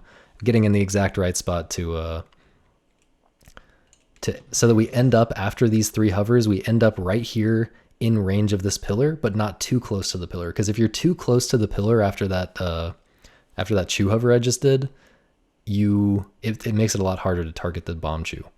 It actually makes the timing completely different to target a bomb chew when you're like up against a wall. I don't know. That's not really relevant to anything that I will intentionally do in this run, but yeah, it makes it harder to precisely do this setup. But yeah, so now we're in a nice spot where we can turn Zora after unlocking the camera so that Link can turn. we put on Zora mask so that Link transforms into Zora and gains some like height. Like Zora is taller, so he can actually turn and grab this pillar after only 3 hovers. By the way, the hovers have to be off the flower to gain that extra bit of height, in case that wasn't clear. Yeah, so Zora is able to turn because we unlock the camera and just grab this ledge. I also press B to draw the fins here. This is a very small optimization, but I'm about to slash my fins. And if your fins are already drawn, what is VLC player doing? If your fins are already drawn, you have 2 frames to draw the fins before grabbing the ledge here. So I go ahead and do that. Jump over to this other pillar, and then I slash. So this slash against the wall is why I drew the fins, to save exactly 2 frames in that slash coming out. And then I do a ledge clip, which is basically just you're walking up against a wall, you're facing a wall, and then you, as Zora Link, you are walking to a ledge in such a way that Zora Link is going to try to grab the ledge. But on the first frame that Zora Link tries to grab that ledge, you target the wall and you drop off the ledge at the same time. So you have to be facing that wall so that you can target it immediately and lock the camera to the wall, which basically prevents the normal Zora Link turning and grabbing the ledge as you would expect. And that clips us into this pillar here. And then I immediately transform into human and start doing these bomb hovers. And what's hard about this way that I do, I guess I should explain. If you've seen other runners doing, unless you're watching this video in the future when we're doing some crazy thing that I don't even know what it is yet. If you've seen other runners doing this from the other pillar, that is an easier version of this strat that is slower for the route. It's actually like 0.5 seconds faster overall because you skip jumping to the other pillar, but it's slower for the route because it uses an extra bomb chew. So if you see other runners doing that, they're also probably doing a slow bomb hover in Stone Tower Temple, which I don't do because I save a bomb chew here. I can do a fast bomb chew hover later. So overall, it saves like 3 seconds to do it from this other pillar, like I do. Okay, so yeah, ideally you get this exact frame of hover that I got here, curving the hover to the right a very particular amount, and you end up in this exact spot. If you don't end up in that exact spot, if you get 1 frame off in either direction, you kind of have to like do this really awkward curving thing with this mega flip that I'm about to do. But because I got this frame, I can just go straight back, which is nice and makes everything else more lenient. Now you can curve mega flips just by holding left or right. It's, you know, pretty straightforward. Like you're just kind of changing the direction Link is moving. As he's going backwards, you're kind of going to one side or the other. By the way, this is kind of hard to like stop this at the exact right spot to make these mega flips work, and also stop it early enough that this target icon that's on the screen right now is there so that you can untarget, because you do have to unlock the camera here to make the camera come down to Link's level. If you fail to untarget here, it's kind of slow. Like you have to pause and equip the bow and pull the bow to like get the camera to come down quickly. Anyway, these mega flips that I'm doing, what's harder about doing it from this other pillar instead of the way that a lot of runners do it from the first pillar, is that you have to do these mega flips in this hover very precisely. Like I'm stopping this in a very particular spot. I'm curving it a very particular amount. And I'm starting this last hover, especially the part that's really scary is when I start curving after this mega flip. So like right here, I'm mega flipping and then I start curving like a little bit later. And I adjust that. Again, this is a strat that you can kind of adapt based on exactly what happens in the earlier part of the setup. You can adapt to the very last input to try to make it work. Yeah, and the reason this is hard is because to the right of where I am right now, like down here in the kind of just like directly to Link's right and below him, there is a huge unloaded room, or like a huge room that is loaded. Like the geometry is loaded. You just can't see the textures. But if you if you go into the space of that room, you will get stuck in there and the run is dead. But also if you just miss the boss, so yeah, it's what's hard about this is kind of precisely curving your mega flips around this unloaded room, but into the boss loading zone, the boss room loading zone, which is like directly connected to that unloaded room and like behind it. So you have to like really tightly like cut this corner and not go into the room, but also curve it quickly enough that you do hit that load zone instead of just passing behind it and voiding out. So this is pretty precise. Curving this last thing, if you do the entire setup up to this point perfectly, you have 3 frames to curve this. But the vast majority of the time you only have 2 frames, and it's a 2-frame thing that you have to adjust based on a lot of kind of fiddly visual cues that are not totally clear. So it's not an easy trick. And obviously you have to do a bunch of mega flips, which makes it hard independent of everything else. But I got into the boss room here. So it's time to fight Odolwa. Is this commentary gonna pick up the pace at any point? I'm not sure. This has basically been like, what has this been, like 2 hours for like 15 minutes of gameplay? Okay. Oh, here's something that I messed up really bad. This is the other like worst part of this run. Or like worst mistake in this run. So what you want to do here is just set up in a spot that's going to bait him into doing this like forward overhead slash attack, and then jump slash into him, and then quick spin just 6 times in a row. But the thing about the quick spins is Link has like a 3 quick spin combo where the 3rd quick spin in quick succession will it has like a slightly different timing of when the hits happen. And that means that in order to keep Odolwa stun locked, you can't just quick spin over and over again as fast as you can. You can do 3 as fast as you can, and then you have to pause for a kind of precise amount of time, and then you can do 3 more.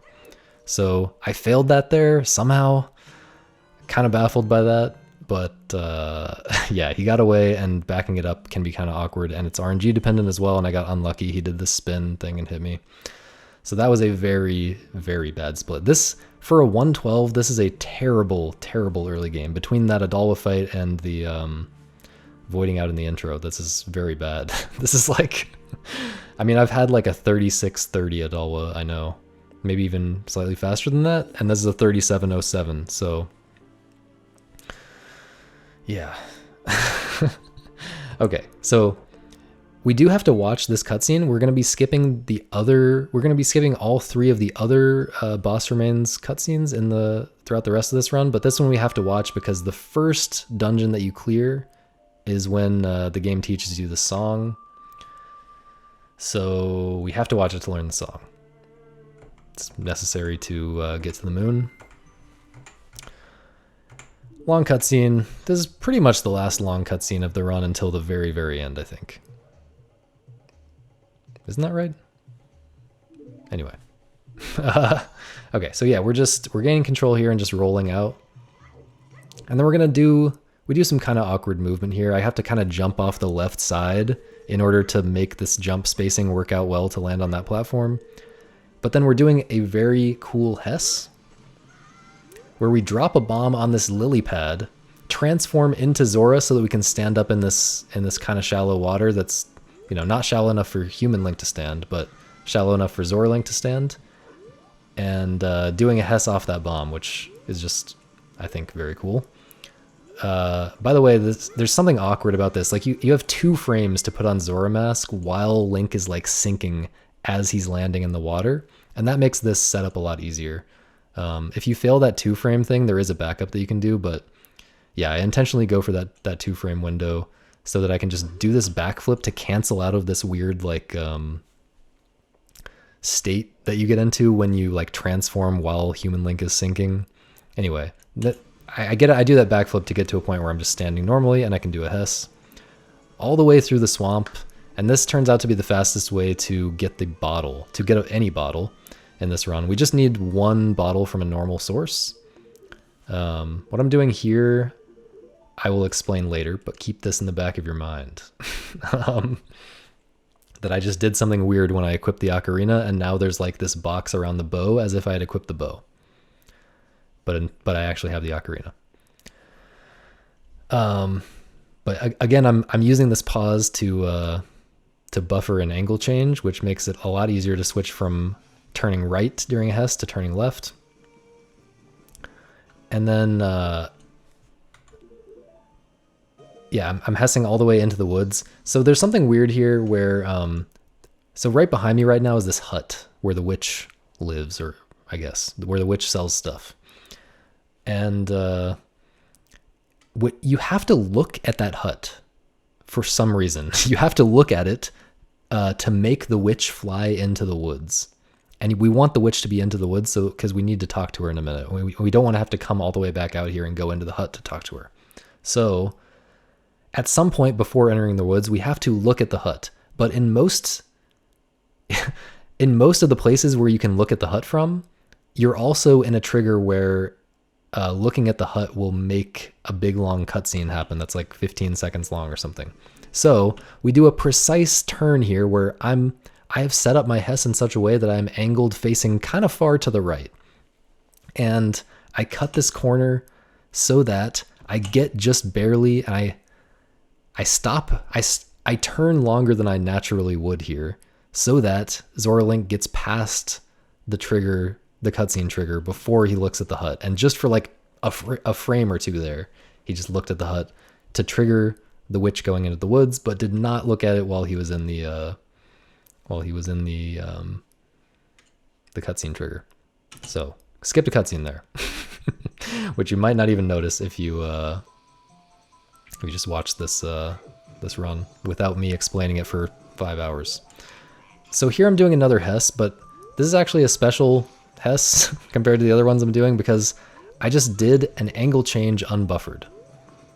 And if you watch Ocarina of Time, you probably see people doing this all the time, so it's not a big deal. But in Majora's Mask, it's very hard. It's very hard to do most HESSes, to do angle changes unbuffered for most HESSes. But you'll notice here, Link is walking kind of backwards, and then I kind of change to like walking down left. So normally if I do, most of the HESSes I do in this run, I'm holding straight to the right or straight to the left ESS position. But here I'm holding kind of a down left ESS. And the reason I do that is because in between left ESS, which always makes Link turn left, and right ESS, which always makes Link turn right, there's this big region called down ESS, which is basically between down left and down right. And for whatever reason, which I don't understand, and no one has ever adequately explained as far as I'm aware, when you're holding anywhere in down ESS range, the direction that Link turns is dependent on like some fiddly details of what the camera happens to be doing, how you turned, what your last turn looked like, are you passing through a tunnel, a lot of weird factors which I don't know how to fully control for, but I do know, well, I don't know how to totally explain how those factors work, but I do know that if I do this HESS the exact same way every time and do this angle change in this exact spot every time, I switch just from down left into down, I can use down ESS instead of right ESS and do just one turn here and get the angle that I need just to finish that HESS without a pause buffer. So what I'm saying is I learned a different way to do HESSes just to save one pause, which is like 1.3 seconds or 1.2 seconds or something. Which is kind of silly, but hopefully I'll be able to implement some more unbuffered HESSing later as I get better at the game. But yeah, so basically the point is I don't have to switch all the way from left to right. I can just switch. I can move the control stick a tiny bit from down left into down ESS range and then do that one turn. Just because of how the woods geometry works out, I guess. Okay, now I'm doing another HESS off of an enemy with a precise setup. which again, you kind of have to adapt to the exact position that you get. And I use that to HESS back to this witch without using another bomb. And now you'll notice my bomb count is getting low, but I am doing a super slide here and using a little ESS trick at the end of that super slide. Basically, you can always turn a super slide into a slow ESS, which, you know, ideally you, if you need to do a lot of turning, you always want to do a HESS. But in this case, like, we just need to do a tiny bit of turning right at the end of the super slide. So it doesn't matter that we're losing like half of our speed here when I do this turn. We're just turning to like go straight into the grotto at the end. So this is why we wanted it to be day 2. Well, it's also faster to get the bottle when it's day 2, because when it's day 1, you always have to exit the woods and go back to the witch's hut. Let me explain this actually as well. But yeah, this grotto is not here on day 1, so making it day 2 is important for this. And here I'm getting some stuff that is useful later. I'm also slashing those 2 bushes while I wait for this nut to spawn. So the nut is important, and I'll explain why I got it later. But while waiting for that nut to spawn after slashing that baba, I slashed 2 bushes because I am hoping for an RNG bomb drop. Every time you slash one of these bushes in this grotto, there's a 1 in 16 chance that you get a lucky bomb drop. So there are 3 bushes that you can slash with like basically no time loss. So that's the 3rd one that I slashed right there as I picked up the stick. I didn't get lucky. It's basically like a 3 in 16 chance every run that you're going to get a lucky bomb drop here, if you do that movement and those slashes correctly. But it's fine. I didn't waste too many bombs in the early game, so I'm going to have a decent amount. I'm only going to have to skip 1 trick that saves like less than a second because I wasted 1 bomb earlier when I failed a mega flip. But yeah, we also got 50 rupees there, and we got a stick and a nut. That's what we used that grotto for. And we got a bottle from the witch with a red potion in it. So that was a very useful trip to the woods for a lot of reasons. Here I'm pulling a bomb and starting another super swim. This is basically the same as what I explained earlier, the super swim to Zora Hall that I explained earlier. Same exact thing here, except I have to steer it a lot more to the left. And then I'm just going to turn around and break this, well, ideally not that one. Break this other wood panel thing and get into Pirate's Fortress. Now here I'm doing a kind of precise, well, yeah, kind of precise and just difficult because you have to find ESS really fast trick.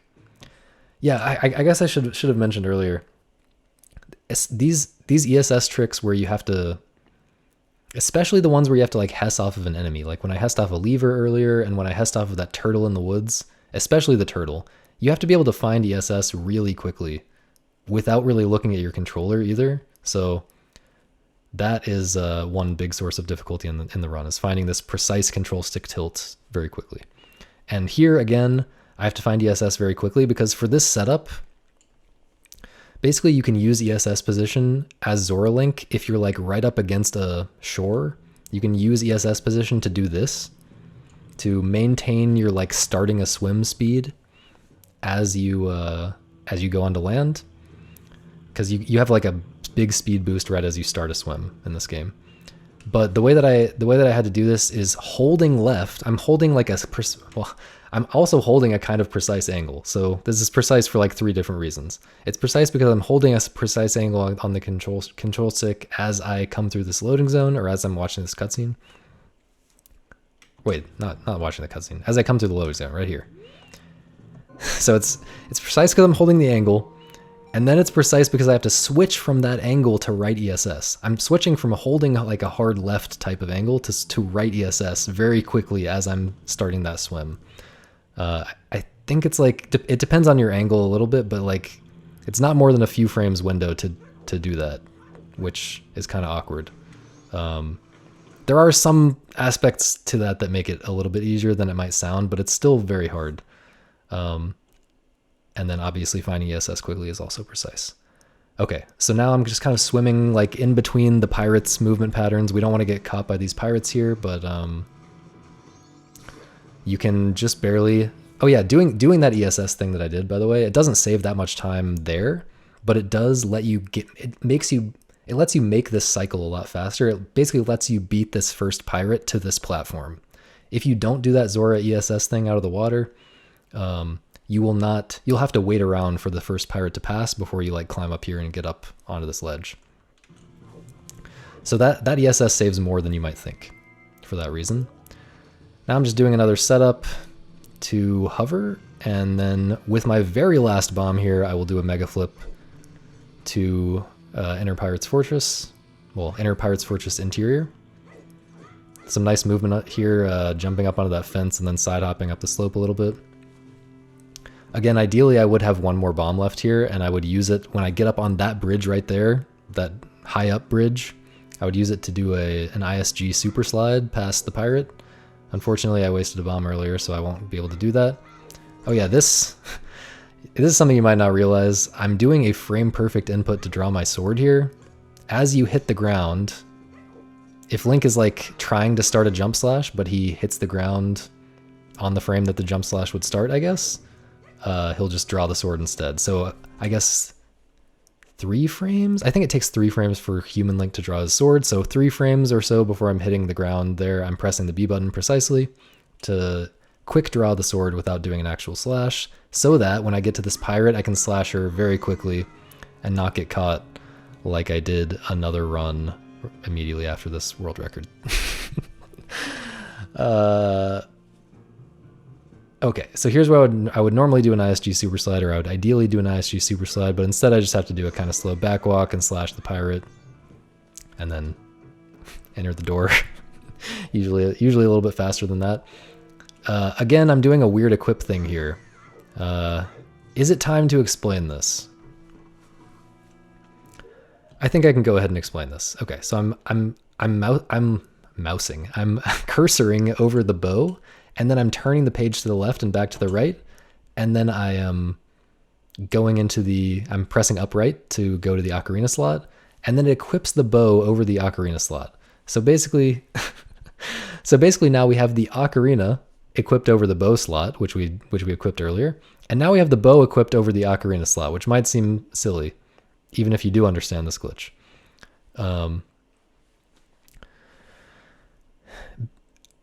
I guess I basically have already explained the glitch. Like, the glitch is called equip swap, and it basically just does that. It lets us equip one item, but in the pause menu, the game basically thinks we have a different item equipped. That's going to be useful in order to duplicate Zora eggs in just a minute. But yeah, I'm actually going to wait for the Zora eggs to explain that. Sorry. Just keep all that in the back of your mind. Okay, so here we have to come up here. This is another English versus Japanese difference. On the English version, you have to come up here and enter the top part of Pirate's Fortress and shoot this beehive from up here with the bow, which is why also we had to get the bow before doing Pirate's Fortress. On Japanese, we might like get the hookshot before woodfall, for example, which would make certain things in woodfall faster. This just happens to be the best time to drink this potion because we're about to have to use this bottle. But yeah, on the Japanese version, you can just enter right here and the pirates will all be in here, but you can just side hop past them. For some reason, the first pirate in this room they just didn't place it close enough to the door on the Japanese version, I guess. So you can just do some awkward movement and get around them on the Japanese version, and you don't have to climb that ladder and go all the way to the top room and PF and all that stuff. So unfortunately, that's another thing that we lose time from due to playing on English, but necessary to make the route work to play on English. But here we are getting the hookshot. Extremely broken item in this game, which you'll see later. We get up on this chest, so we could be using the hookshot to get into this fish tank the normal way, but instead we save a little bit of time by backflipping onto the chest and then rolling and grabbing this ledge, side hopping in and sinking immediately. Now, what I do here, you're not normally supposed to be able to pull out the ocarina underwater in this game, but I just did with a trick called ocarina items. So if you have a bottle in your hand, you can do some weird things. I don't understand how it works. Maybe this is something else that someone else can explain to me for next time I do one of these. But basically, you hold the SS position, you press the bottle button as soon as you gain control, and then 1 or 2 frames later, you press the B button as if you're going to slash your fins. And somehow that pulls an ocarina instead. And you can do it underwater as well. So we do it there. Yeah, not sure how that works. But there you go. Oh, by the way, with index warp, the soaring trick that I explained earlier, it does have a default location, which is Great Bay. So whenever I just don't pause to set the map point or whatever, and I just play Song of Soaring, it's just going to take me to Great Bay. Which I guess is the last time that'll happen in this run. Okay, so here's where more equip swap stuff starts. And here's where I'll explain all the weird pause menu stuff that's been going on. So I just equip swapped the egg over the ocarina slot, just like I equip swapped the bow over the ocarina slot earlier. And now you can see when I dumped that egg into the tank, so you need 7 eggs here. And normally you would collect all 7 eggs separately in 7 different bottles. No, not 7 different bottles. In 2 trips. And usually you'd get 3 in one trip and then 4 in another trip, all in different bottles. We do not have time to get that many bottles. So what we do is we dupe over the ocarina slot with this equip swap glitch. So because the game thinks that we equipped something from the ocarina slot because of the equip swap glitch, when the game when you drop an egg, the game is basically looking in your inventory and saying, okay, wherever that egg came from, I'm going to put an empty bottle there instead because it should be empty now because you just dropped that egg. So because we did equip swap, it's putting that empty bottle where the ocarina goes. It's putting it over the ocarina. So we no longer have an ocarina in our inventory now. We have an empty bottle, and we can just repeat that process 6 times to get 6 duplicated eggs. And then we can drop the real one as well. Now, I should also note about equip swap. Well, first I should note, this is why we equip swapped ocarina earlier, because we needed to keep ocarina equipped this whole time anyway. And so now, if we had equipped ocarina normally, way back when I was entering the woods, we would now, if the ocarina had been equipped with its normal slot, it would have disappeared. We would no longer have ocarina on our C buttons and usable now that we've duped over the ocarina and used that slot for something else. Because we equipped it over the bow slot, however, as long as we don't equip something else over the bow slot or equip the bow normally, we can keep our ocarina on our C button because it thinks, in the pause menu, the game thinks that we have the bow equipped, but we actually have this ocarina. So that's why we equip swapped all the way back then. And then the reason why we equip swapped bow when we needed to use bow in Pirate's Fortress, we equip swapped it over ocarina, is because we had to do that to keep the ocarina equipped the way that we had it equipped. If we equipped bow, it would replace ocarina because that's the same slot being used. So hopefully that explains everything about equip swap. The other thing to know about equip swap is that it's more precise than any other trick in this run, I think. Any other single input in this run, I should say. Because the pause menu in this game actually runs at 30 frames per second instead of 20 like the regular gameplay does. And it's kind of hard because, why am I picking my nose in this video? You guys can't you guys can't see it. But I'm watching the VOD without my current face over my yesterday face. So I'm watching myself pick my nose. Anyway,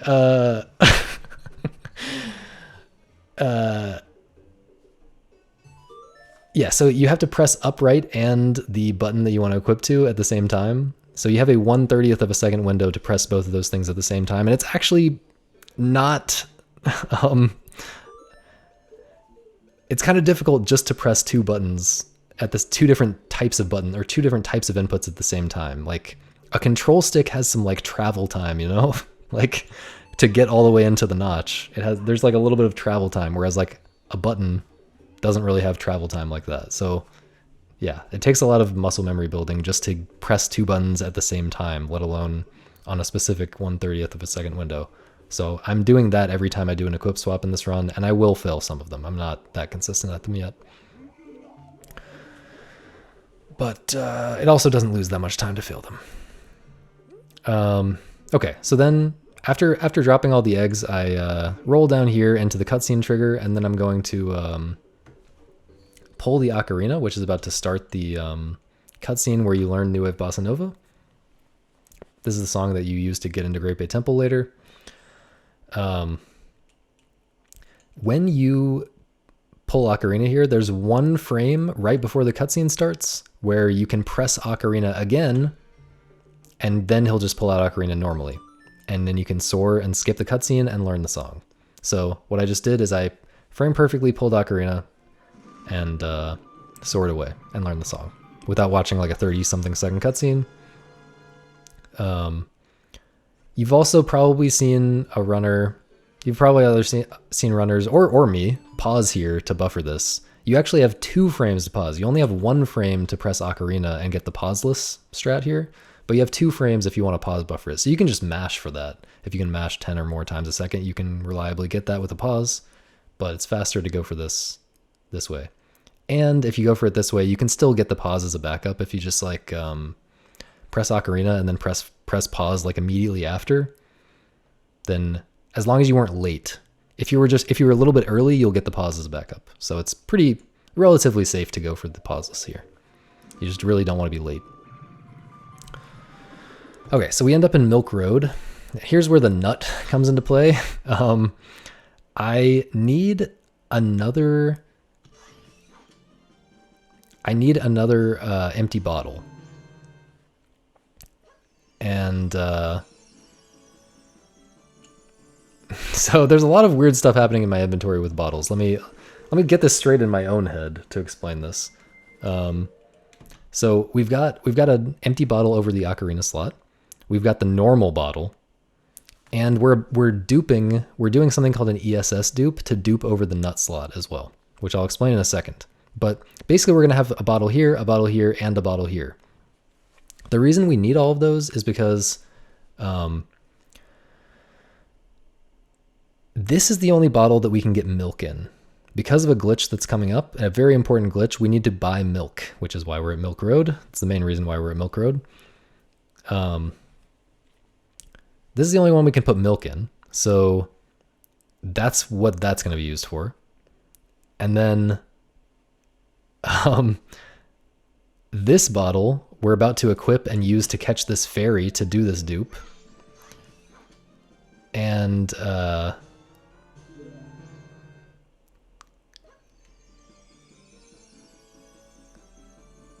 wait, something is not straight in my head right now. Oh yeah.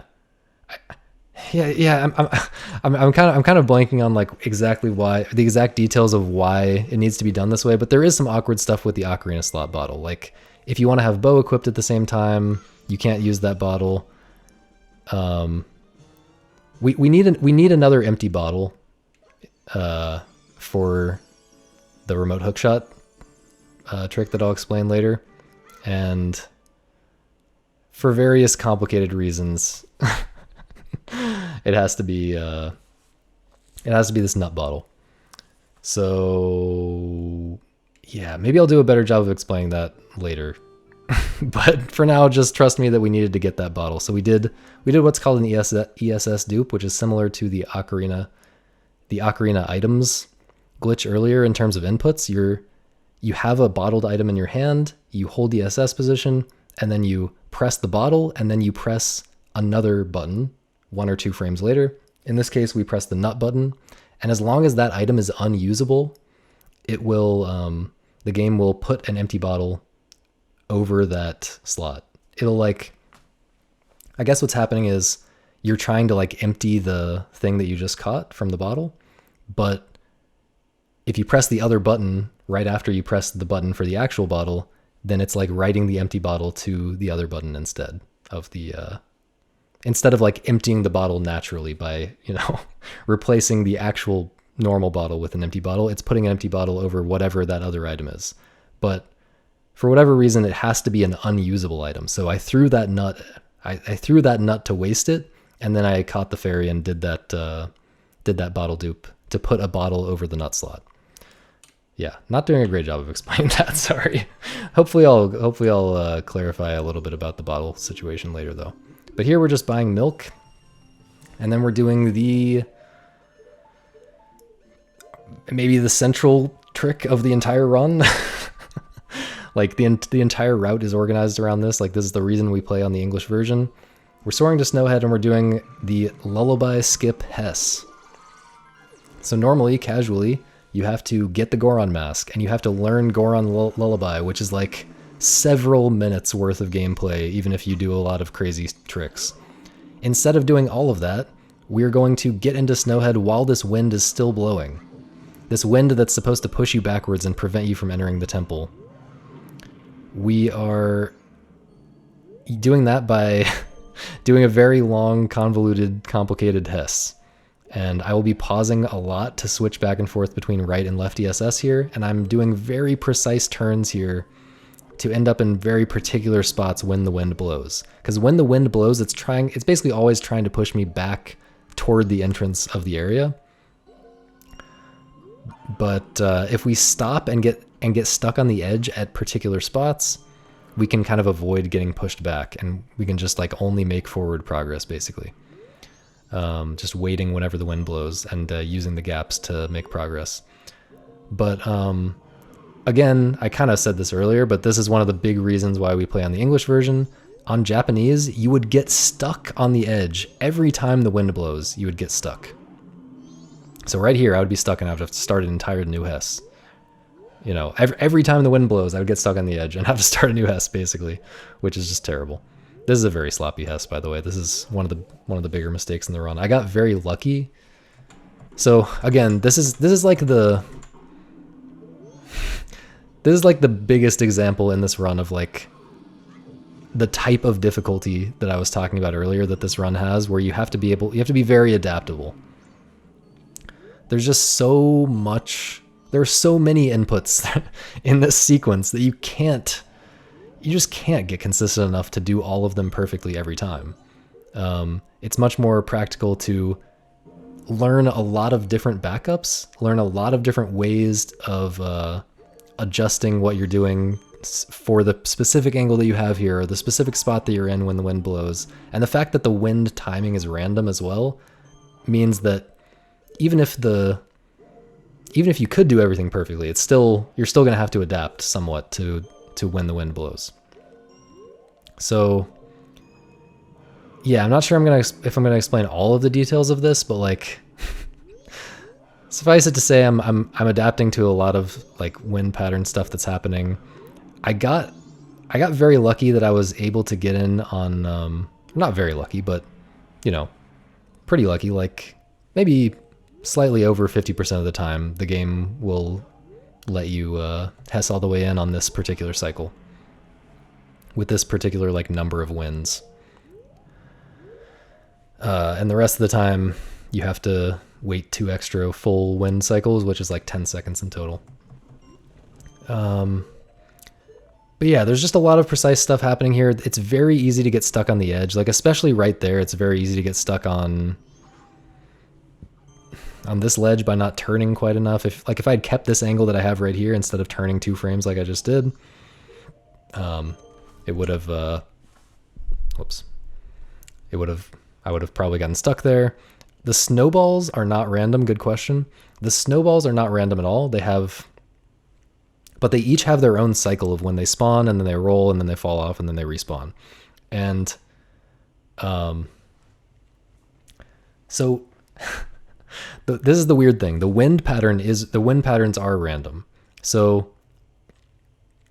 that just means that when you get to the snowballs, you're going to be at slightly different, based on what wind patterns you get, you'll be in slightly different spots relative to the snowballs if you got a bunch of early wins versus if you got a bunch of later wins, you know? And so you have to kind of keep in mind approximately how early versus late the wins on average have been in order to know where the snowballs are going to be, because Obviously, we're going backwards for this entire thing. So we're not going to know if there's a snowball behind us until we hit it, unless we are very aware of what the cycles look like. You can hear them sometimes, but not always. And yeah, like here I just did a bunch of extra pauses. Like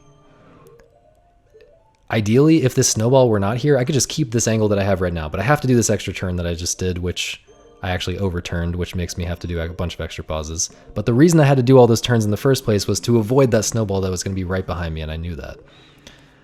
And then here I have to very carefully, this fast cycle, people didn't do this until very recently, because it's kind of awkward to get past that one snowball. We kind of have to just barely skirt around it.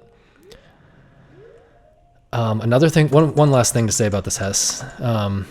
You'll notice that I read this text from this owl right there, which might seem pointless. The reason I do that is because when you're reading that text, the snowballs actually pause. All the snowballs on the map, which are already loaded, they all stop. Meanwhile, the wind keeps blowing.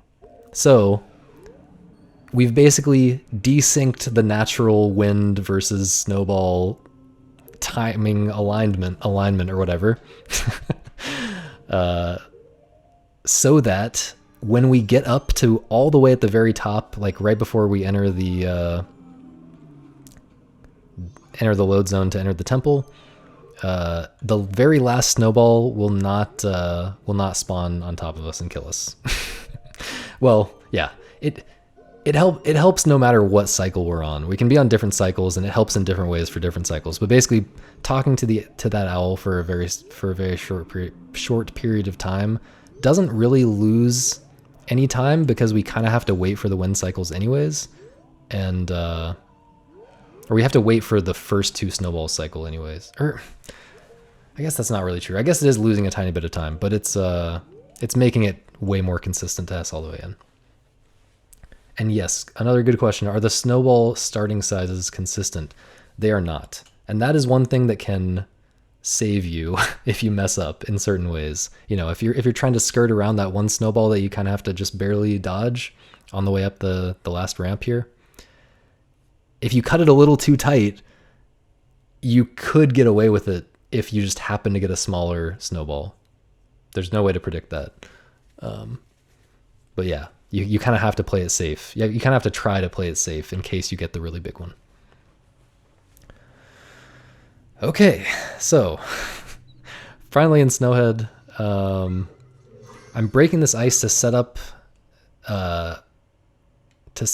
for me to side hop into this tattle text trigger. This tattle text comes up when you stand next to this block. It's like telling you, I think, that you can push the block or something. And I use that text to interrupt something. I use that text to interrupt me pulling the stick. And here's the first trick that I'm like really, really not going to be able to explain. But basically, if you have a first person item like hookshot, or like a aiming item like hookshot or bow, and then you have it in your hand, and then you start to pull the stick, and then you interrupt that stick pull frame perfectly by bringing up text. So you can do this, for instance, on a sign. Like if you play randomizer or something, you can do this very leniently on a sign by just like crouching in front of the sign with the hookshot or bow drawn, and then like pressing the stick button and then pressing A to read the sign. But in this case, it's frame perfect because we have to do this awkward setup with this one-time use tattle text here.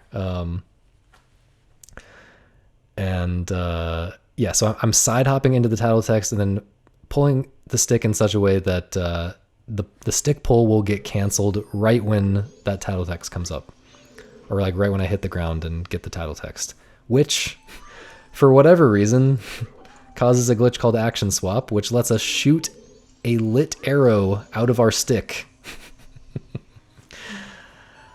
I'm not even going to try to explain it. Maybe someone can send me a good resource to understand it better. But that swaps some actions. Okay, and then there you go. And then also I do a little optimization here to hop this gap as I'm shooting that arrow out of out of my torch to melt this ice. I'm also stepping forward, which is a 2-frame trick to jump this gap. Doesn't save very much time, but it's also a 2-framer, which is not that precise. And then I'm setting up in a precise spot to aim here where you cannot even see a torch, but there is a torch. Or I guess you can see the fire flickering a little bit maybe sometimes. This is not very fast. This is very slow, in fact. But yeah, so you can just barely reach that torch by staying in that spot and skip like the first level of Snowhead, like climbing up the first level of Snowhead. But we're trying to go straight to the top here. We don't need to get the fire arrows. We have ways of working around the fire arrows, which I'll explain in a second. Now this is where we do remote hookshot for the first time. This is why we need the milk. Oh, right. This is what I failed to explain earlier about the bottles. We need this bottle slot. We need this bottle over the ocarina slot because we need to duplicate the milk because we need to use it again later. Of course. So we can't use that.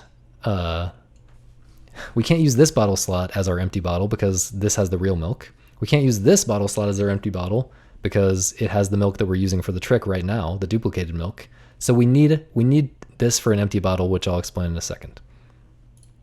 I'm not going to really explain that actually, but I will say what we need to use it for. Okay.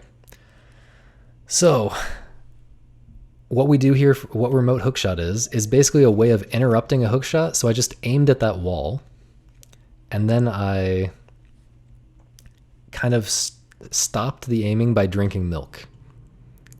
And I'm going to pause out of this cutscene frame perfectly. The very first frame I gain control, here I pause and equip over the half milk from what I just drank. I equip this empty bottle from the nut slot. And this is why we need it. Basically, part of this glitch has to do with the way the game checks what should be in your hand after you drink milk. It's broken in such a way that if there is an empty bottle on your C buttons somewhere, it will put an empty bottle in your hand. So here I have an empty bottle in my hand.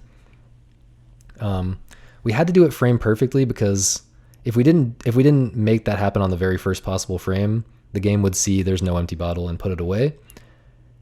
And later in the run, we will do the same trick, remote hookshot, without the frame perfect pause because we can just put the empty bottle on a different C button. But in this case, all of our C buttons are required here. We need to keep this ocarina equipped because we don't have an ocarina to re-equip. If we get rid of this ocarina, we don't have an ocarina anymore, which is terrible. So we need the hookshot for the aiming for this trick, and we need the milk for the drinking the milk for this trick, and we need to have that ocarina equipped. So we don't have an extra button to put this empty bottle on, which is why we need to do the frame perfect pause here. Okay, so anyway, what that did was it kind of stored an instance. For whatever reason, it's actually a form of action swap that this empty bottle in your hand somehow. I don't know. There's like a 20-minute video of Fig explaining this. So I'm not by like looking at the code and stuff. So I'm not going to try to explain on a technical level. But what it does is it effectively stores an instance of the hookshot firing. So this hookshot that's shooting out to the left here is the one that we were aiming at the wall just a second ago. As soon as we pull the hookshot again, which I just did, that other instance of the hookshot starts firing at that wall. Now I'm able to aim like my real hookshot right now, and I aim it as high up as I can before that other hookshot hits the wall. Okay? And what that does is it starts pulling me upward, just a very small hookshot pull to like the top part of this torch. So that hookshot pull starts pulling me upward, but then the stored hookshot instance that was aiming at the wall to the left kind of interrupts it. The game sees another hookshot hit the wall and is like, wait, we shouldn't be hookshotting anything right now. We just hit the wall. That's not a target. And so it kind of interrupts this hookshot, but we kind of keep our momentum from that hookshot pull. So we launch ourselves way upward into the air, and then I do a pause to equip a chew to recoil out of that, to instantly recoil, and Then I use a bomb to do a very quick boss key skip here by just clipping slightly out of bounds and then hopping past the door. Did I fail to explain anything there? I mean, other than like the code stuff. Was that a satisfying explanation? Anyone who is listening in the chat? So here, we're going to do action swap once again, which is why we're getting our stick. And this is why we don't need to get the fire arrows for this route. We can do action swap to get another lit arrow to melt goht, which is the only thing you would actually normally need the fire arrows for. We're also taking damage, which I'll explain in a second. But we're just waiting here. We're waiting here for this tattle text to appear. So that tattle text we used to interrupt the stick pull and do action swap just like before, and we use that to melt goht. But the reason why we're waiting, and by the way, we're just getting some resources here while we're waiting, and also taking damage while we're waiting. But the reason why we're waiting is because, well, the way the title text works is it appears 30 seconds after you enter any area, basically. But that title text actually only appears if there's no if there's no ocarina in your inventory. So the fact that we duped the eggs over the ocarina earlier, that's not just useful because it's a convenient way to dupe the eggs. It's also useful because it lets us skip the fire arrows. We would not have a way to melt goht here if we could not do action swap in this room, and we could not do action swap in this room if we did not have that title text, which is like, it's like the first cycle title text where the game basically thinks you're in first cycle when you don't have an ocarina in your inventory. So yeah, that's another reason why duping over the ocarina is good for this route. And the damage that we're taking while we're waiting for this. Oh yeah, I did equip swap bow for the same reason as before. If you equip bow normally, it's gonna get rid of the ocarina, which we can't do yet. We're taking damage to set up for a cutscene skip when we get the remains. But yeah, we just start the fight normally. I mean, we do the fight. I guess none of this is normal in the sense of a casual playthrough. By the way, there is a frame perfect input I'm doing here that people probably don't know about. I'm quick drawing the bow by pressing bow. Well, I'm holding an angle to roll in the right direction, but then I'm pressing bow and rolling a certain number of frames later to get optimal roll distance while still drawing the bow quickly, which saves a little bit of time pulling the bow when you start aiming.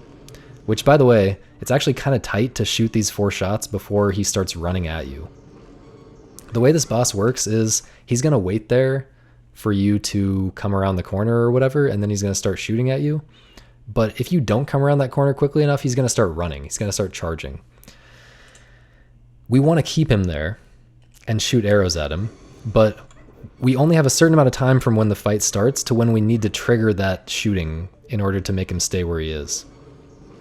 So we shoot 4 arrows and then trigger 1 shot and then side hop back into place, and then we can just barely squeeze in 11 arrows with a little bit of careful aiming to the right here at the end. And carefully timed final arrows. And then that basically makes it so that he's running toward us right when we hit him for the last time, which makes it so that the fight ends right here and the stuff spawns right here. The heart container and the boss remains spawn right here. So we can immediately do another new trick called Remains Escape, which is how we're going to skip the next 2 boss remains cutscenes, or the next 2 like giants cutscenes, I guess is what they're called. The way this works is, I don't know how it works. Again, it's very complicated. This is like maybe the most complicated or hardest to understand trick in the in the entire run. But basically, having a held actor in your hand, which the hookshot is like the main example of a held actor in the game, somehow messes with, well, and placing a bomb so that you can press A to try to pick up the bomb, I guess. I don't know. I don't have a good intuition even for how this trick works, but some combination of these things that we're doing, pulling the hookshot, placing a bomb, trying to pick up the bomb, it allows us to pick up the boss remains. It triggers it messes with the get item sequence, how the game gives you items, in a weird way, so that you get these remains immediately while you are still not in a cutscene, and then you can just die to the bomb. So I'm framed perfectly. I'm setting up a kind of, this setup, by the way, is hard because it's kind of a YOLO setup, because it's going to be frame perfect no matter how you do it, but you can't just consistently get the exact perfect spot. Like, this is a pretty perfect spot. Like, I was centered on the remains. That's like kind of my ideal case. But often you're a little bit to the left or to the right, and you kind of have to adjust your visual cue. So it's harder than a typical frame perfect trick, because you don't have a consistent visual cue, because it depends on where you were standing before you side hopped. But anyway, then you side hop, draw the hook shot, and then walk in and pick up, frame perfectly press A to pick up the remains.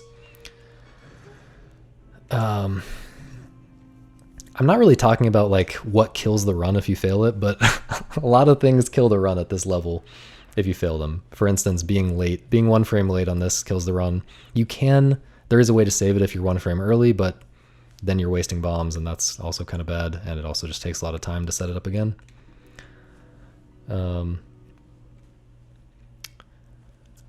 Yeah, so that's Remains Escape. We got the remains, and we died to warp back out, and obviously getting down to half a heart, that's why we got down to half a heart on the ice, was to warp out. And you'll see I do the same thing in Great Bay Temple, getting down to half a heart before killing Gyorg. Okay, so now soaring to Zora Cape, using the Zora Hall map point that we got earlier, getting some more supplies pretty quickly there, and then setting up to skip the turtle cutscene. Here's an example of a frame perfect trick that the run is just instantly dead if you if you fail it. This loses over a minute to fail, no matter how you fail it. I played the song, and then again, cutscenes take 2 frames to activate, so I pause. I have 1 frame to pause after the first frame that you regain control after playing that song. So I've triggered the cutscene to start, but it can't start until 2 consecutive game frames pass, and I do not let that happen. I pause buffer perfectly into this load zone. I let 1 frame pass there at the end as I'm going into the load zone, so you can see the cutscene starting, but we don't have to watch it. And then we have to. You might think it's time to enter the temple now. It's not. There's actually another cutscene. The first time you ride the turtle, kind of messed that movement up. The first time you ride the turtle. First time you ride the turtle, there's something called the Pirates cutscene, which is like, I don't know, there's like a tornado happening and like pirates are flying around and screaming. We want to skip that as well. So the way that we do that is with Song of Double Time, which, by the way, is another reason why it was good to play Song of Double Time in Woodfall Temple earlier to make it day 2. A lot of these routing decisions are kind of overdetermined. There's just tons of reasons why they're good. That, like, this route just feels very optimized in a lot of different ways. Anyway, so we walk into the trigger where it would normally start the cutscene to take us into Great Bay Temple, play Song of Double Time. This is a little bit precise when you pull Ocarina. I think you have 3 frames for it though, but it's not always going to be exactly the same, like the walking, because you're not always going to hookshot the turtle in the exact same spot. In fact, let me just show the hookshotting again. This setup is kind of not consistent, and like you have to time this hookshot so that you basically have to, in order to like not trigger the cutscene immediately when you get up on the turtle, you have to shoot like the left side of this tree.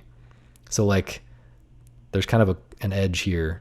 You know, here's like one face of this palm tree, and we have to hit like the left side that you can like barely see. So this is kind of precise, just to shoot that tree and end up on a spot where you can even walk at all without triggering the cutscene. But then we can walk in, and again, I didn't walk far enough, but yeah. So then we play Song of Double Time to skip the cutscene. It puts us back down here, but we can just quickly hookshot back up and enter Great Bay Temple with no long cutscenes. So we end up here, and here's where I'm going to do remote hookshot again. First, I do have to... I messed up that pause menu cursor movement for some reason. I do have to clear that text first before I can do this. But then I am doing remote hookshot in a slightly different way than how I did it in Snowhead. I'm aiming at a torch this time. I store a hookshot instance aimed at one torch, this farther away one. By the way, you notice that we now have equipped over our ocarina. We now have the empty bottle over ocarina, so we don't have to do that frame perfect pause. And that's because we're actually going to get the ocarina back soon. So we don't need to use the ocarina again until we're going to have it for real in our inventory again. So we can equip over it here. Yeah, and the reason we have to get ocarina back is because it actually won't let you play Oath to Order and Go to the Moon if you don't have the ocarina in your inventory. Even if you find another way to play a song, you need the actual ocarina in your inventory to make it work. So we're going to need to get it back in a second, but we don't need it right now, so we can equip over it. And then, okay, so we stored this hookshot instance aiming at this torch that's kind of behind Link, that, you know, behind where Link is right now. But then we pull the hookshot and aim at this closer torch, which basically starts pulling us. It makes it so that there's one hookshot instance going toward one torch and another one going toward another torch. And one of those interrupts the other in such a way that the game kind of thinks that we're still in a hookshot state. It kind of thinks that we're still being pulled to a torch in some sense, even though we can move around, which means there's no gravity.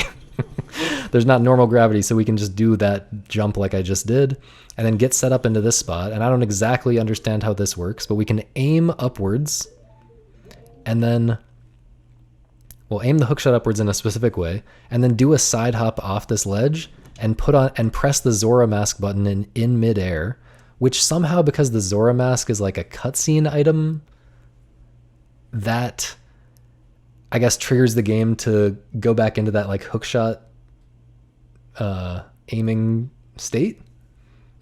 I don't exactly know, or like that hookshot pulling state from the, yeah, I guess it the game pulls us upwards because that's the direction we were just aiming. I don't exactly understand the mechanics of it, but we do a big jump here by pressing Zora mask out of a side hop. And then we pull a bomb and do a kind of precise recoil flip. Recoil flipping here not only gives us speed, but also we're flipping over a big area of land that would trigger title text. That would be slow to read. So that's nice as well. And yeah, we're starting another super swim. In this case, we're not doing the BA thing like we were doing before, like alternating B and A, because here we actually want to sink as fast as possible. We're trying to get down very low into this tunnel. And if you're alternating B and A, you're not going to sink. You're going to start rising a little bit every time you press A. So instead what we can do is press B just once when you touch the surface of the water to start sinking, and then smash the control stick around to constantly change the direction Link is facing. If you're switching between directions that are different enough, then he'll constantly be turning like that. And so you can continually sink while still keeping Link busy with different animations like that.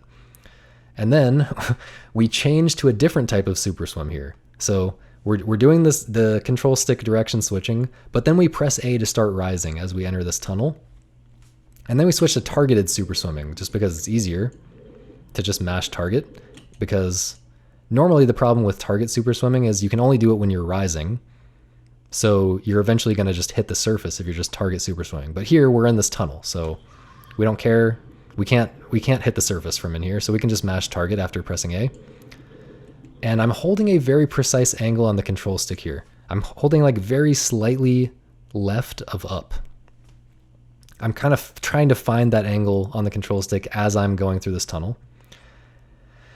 And I'm kind of reacting to what exactly the camera does here because it's not totally consistent, but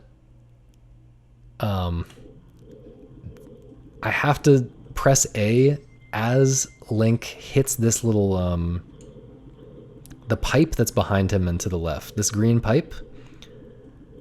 I'm going to press A as he's going up on that pipe, and somehow starting to swim when you're on a slope like that lets you fly in midair a little bit, just like this. And there's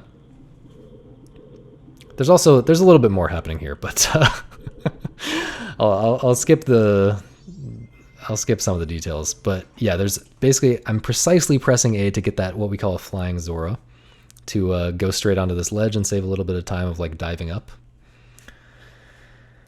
And then we're transforming and hookshotting. I guess I do want to emphasize how difficult this trick is. Like, I don't think anyone else has gotten consistent at this, and I've put a lot of hours of practice into it just to do that little flying Zora trick. It's very awkward, and if you're late, you kill the run immediately. No, that's not true, but you lose like 20-something seconds probably. Okay, so here we're setting up yet another remote hookshot for yet another purpose. Like, it's a different type of remote hookshot usage.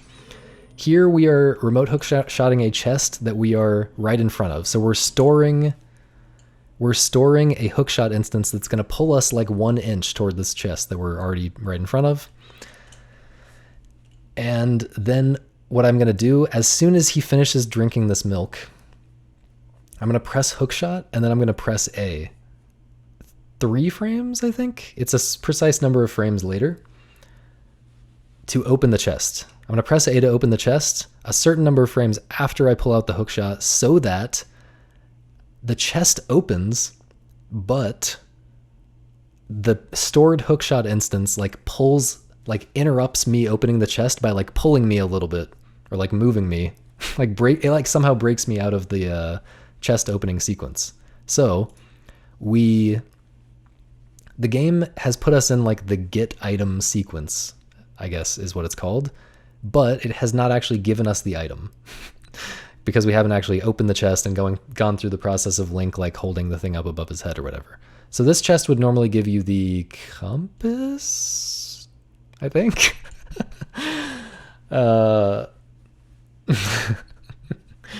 Yo, Pope, thanks for the raid. I'm not talking to chat much because I'm doing commentary.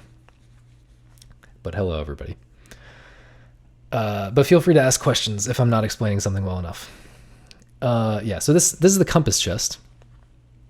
But we've basically just hijacked this chest's like opening sequence and gotten into a state where we can move around while the chest is opening on its own, and we're going to get a different item from what we would actually get by normally opening this chest. This is called get item manipulation. If you're familiar with OOT, it's an incredibly powerful glitch in that game, like to the point where it would probably be considered a major glitch if it worked similarly in this game. But in this game, for whatever reason, the way that the game like reaches into memory to figure out which item it should give you when you do this, the specific like section of memory that it's looking at to determine the item that you get, it just happens to be a bunch of like two different values like repeating over and over again.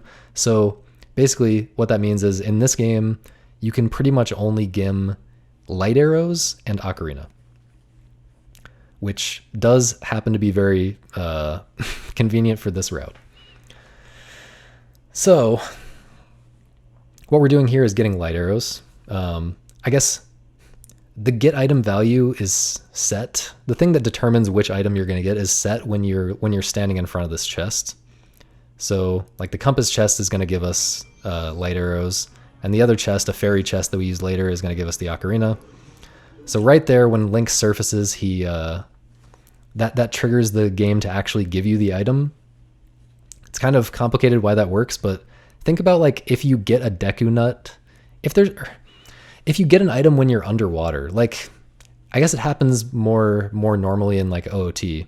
Like you dive down underwater and get an item, and then it'll like show you doing, you'll do this when you surface and actually get the item at that point. That's kind of what's happening here. Like we're triggering, we started the get item sequence by standing in front of a chest and doing the remote hookshot thing, but then we finished it. We actually triggered getting the item by surfacing. That's just another different way of of triggering the game to actually give you the item. Okay. Yeah, so I don't fully understand the technical details of like how it's reaching into memory or whatever, but hopefully that's a good enough explanation to give you an intuition of how we're getting the light arrows in our inventory here, which, by the way, skips the entirety of regular Stone Tower Temple later, which is like multiple minutes of gameplay. And now, next up, we're just going straight to the boss. We're also going to gim the ocarina in this temple, but we're going to do it after fighting the boss.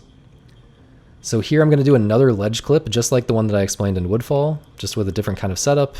And then I'm going to swim out of bounds and then jump slash into the boss loading zone. Now, there's something weird about out of bounds water in this game.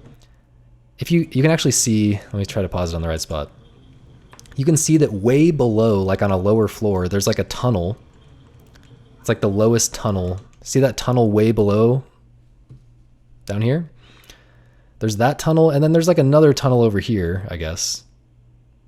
I don't know exactly where the stuff is, but like the reason that we can swim out of bounds here is because there's stuff below us. If there's only a void below you, the game will void you out if you're swimming out of bounds, which is different, I believe, from OOT.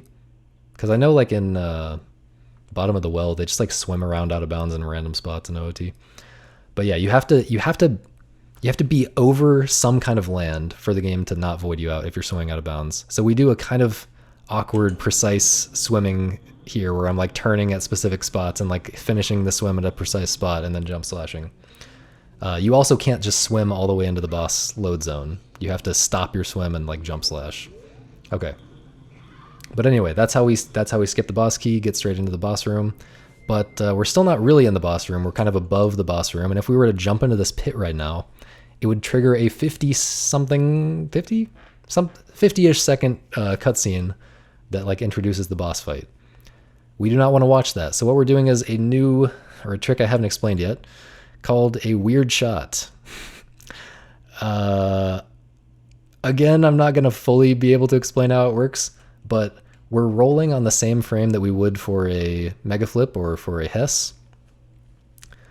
And then, so that we have these 2 frames of invincibility where the bomb is going to push us, but we can also take some kind of action. But instead of like starting a HESS or like backflipping to do a mega flip like we were doing on those 2 frames before, here what we're doing is pulling the bow.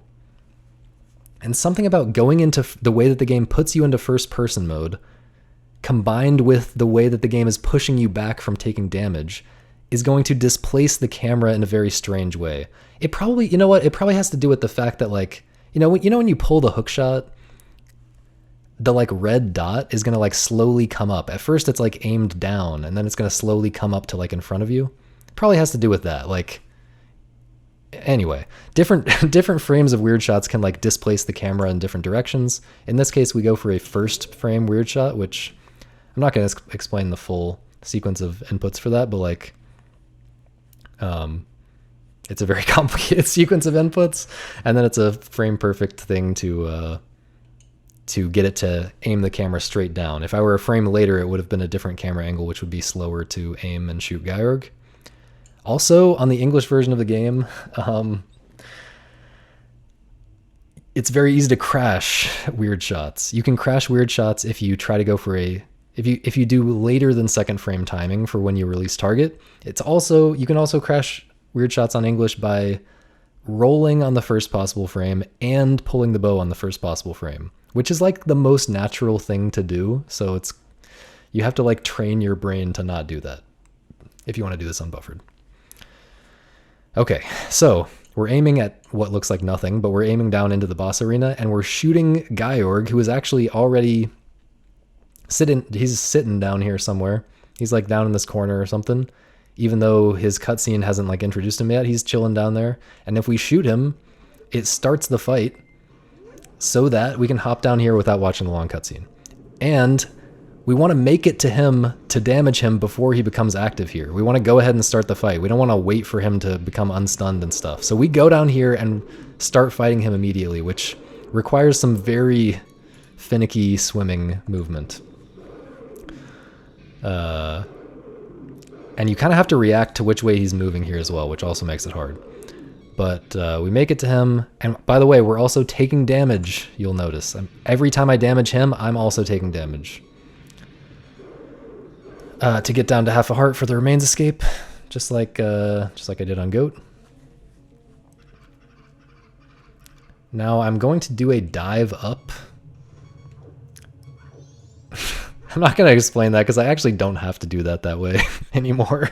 I was doing this fight a different way that required me to do the dive up, and I haven't even been doing that strat anymore, but I've just been doing the dive up out of habit, even though it's kind of hard.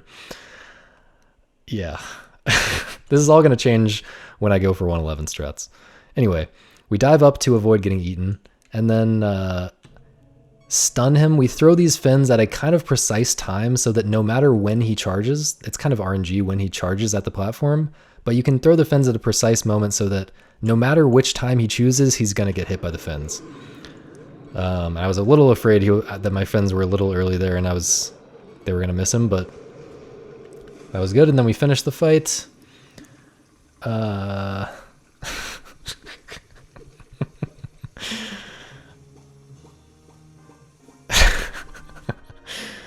Is there something else to explain about how we fight him? I don't really think so. We're just doing another remains escape here. Again, kind of a YOLO setup for this side hop. Doing no remains escape. We got the boss remains. We died. We're going back to the entrance of the dungeon. And conveniently, right at the entrance of the dungeon, there is a fairy chest that you can spawn, a stray fairy chest. You can spawn it by shooting or by lighting up these 4 torches here. So I'm doing some movement to get into position so that I can shoot 2 of the torches, light 2 of the torches. Again, we don't have fire arrows, so we have to use these other torches to like quickly light all these torches before the first one goes out. So then we spawn this chest, and again, do a remote hookshot gim thing, just the same as before, except this one is going to give us the ocarina, because as I explained earlier, we need the ocarina back in the inventory before we can finish the run. We're going to get these 2 convenient bomb drops. Ignore the fact that I just failed to bonk the barrel. And then we're leaving. Okay. Now, we're getting toward the end. Getting toward the end, guys. This has been pretty long. Failed some equip swaps there. That's rough. Okay. So what we're doing here, we're doing something called item crap.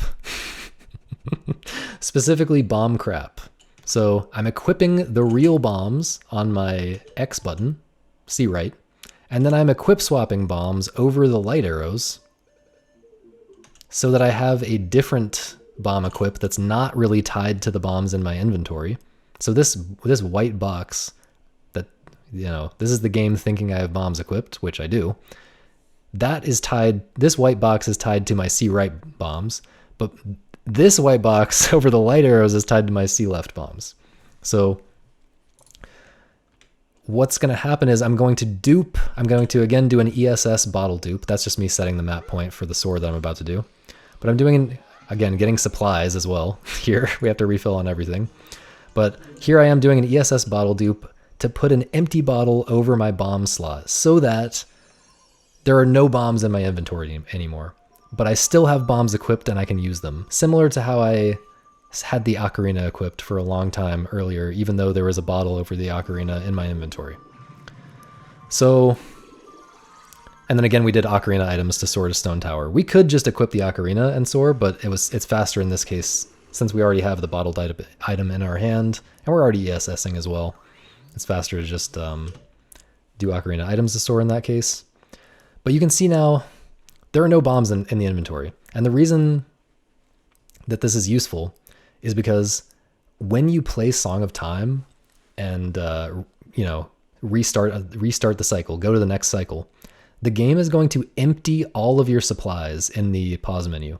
So for instance, if we had any chews left, it would set that to 0. And if we had a stick left, which we do, it's going to set that to 0. So, 0 arrows. We're not going to have any bombs when we load back in after playing Song of Time and resetting the console. So the same thing would happen with bombs. The the game would empty all of our bombs if it thought we had bombs. But because we put a bottle here, the game thinks we have 0 bombs. When in fact we have 16 usable on our C button here. Oh yeah. Yeah, sorry. Good clarification. Thank you. I had to drop 3 bombs to make bombs unusable, similar to how I had to use the nut earlier before I duped over the nut slot. Except in that case, the nuts were unusable because I was out of nuts. In this case, the bombs were unusable because you cannot have more than 3 bombs out at once. The game will not let you place 3 explosives into the world at once for lag reasons, probably. So the bombs were unusable because I already dropped 3. So dropping 3 was necessary for that. Okay, so now after soaring to after soaring to Stone Tower, we're doing a setup immediately from where we spawn in. I pause frame perfectly. I use this equip as a buffer, and then I roll right up next to this switch. This switch is going to move this block right here. And then I shoot a light arrow. This is a 2-frame trick. Well, it's also, yeah, when you walk is precise and also when you shoot is precise. But it's 2 frames of leniency total, I guess. Or 1 frame of leniency. It's kind of precise is what I'm saying. You shoot a light arrow in such a way that it's in midair when you step onto this switch, and then the block goes past the arrow during this cutscene while the arrow is kind of frozen. So here's the light arrow we just shot. It didn't quite hit the block while the block was here, but then the block passed it during a cutscene when the arrow was not actually active or whatever. And then it hits the gem to flip Stone Tower. So we immediately flip Stone Tower because we got light arrows before. We don't have to go into regular Stone Tower. We can go straight into inverted Stone Tower. This is just boring rolling into the temple, whatever. There's not really a fast way to do that. Here I'm about to fail something in a way that's very sad, because I don't normally fail this, but I do YOLO this setup in a way that saves some frames and makes it harder. Or wait, am I mixing this up? Oh, I must be mixing it up with a different run. I've been PBing too much recently, so I forgot which run actually failed that. Okay, so yeah, I just walk into this place and then do a long jump, which is basically just where the... basically just where you stand up against the ledge so that the bomb pushes you so that you jump off the ledge. This bomb explosion is going to push me immediately off the ledge, make Link jump as well, which gives me some extra height. And then I am facing in such a way, I've set it up in such a way that I can target this guy to make Link turn toward this other ledge. I had to be facing right so that he would jump off of that ledge that's kind of to the right. But then I can target this guy so that he turns and grabs this ledge and climbs up here. Really cool but awkward long jump there. And then here's where I'm doing the other ocarina dive. This is the other way of doing an ocarina dive. I did it out of a hover at the very beginning of the run. But here I'm doing it out of just a sword slash on land. On the very last frame of a sword slash, the very first frame that you can like pull ocarina. You pull ocarina and it doesn't, you just pop off the ledge just a tiny amount and it lets you do an ocarina dive, which lets me store the Song of Time. So again, next time any text comes up on the screen in any way, I mean, other than like this, an actual text box comes up on the screen, that will bring up my stored Song of Time text, and I will use that to reset the console after twinmold. But first, I have to do a complicated and very difficult boss key skip. So we're setting up on this little slope thing, and then we're doing a very precise sequence of hovers, turning in a very precise way, in a very precise spot, avoiding getting soft locked on this pot that's up there. I don't even know how to begin to explain all of this. I think that would have been a mega flip. Man, I was so nervous here. I think that second one wouldn't have been a mega flip. I was so nervous here I failed 2 mega flips, but yeah. I didn't want to go for those because I was pretty sure I was going to kill the run. Anyway, and I had extra bombs anyway. But yeah, we barely make it into that loading zone there. Use the last of our bomb shoes. Is there something else to explain about this? just know that there's like, I'm adapting to like my angle being slightly different, which is like, as far as we know, uncontrollable for it to have slight variations when you turn upright on that slope. Doing slightly different things. I mean, actually, like significantly different things in some cases, depending on what angle you get. There's just like two completely different variants of this strat, and then you have to make small variations even within those two variants. It's crazy. Shout out Thomas, aka the Human Protractor, for this truly insane strat that took like 50 plus hours of development.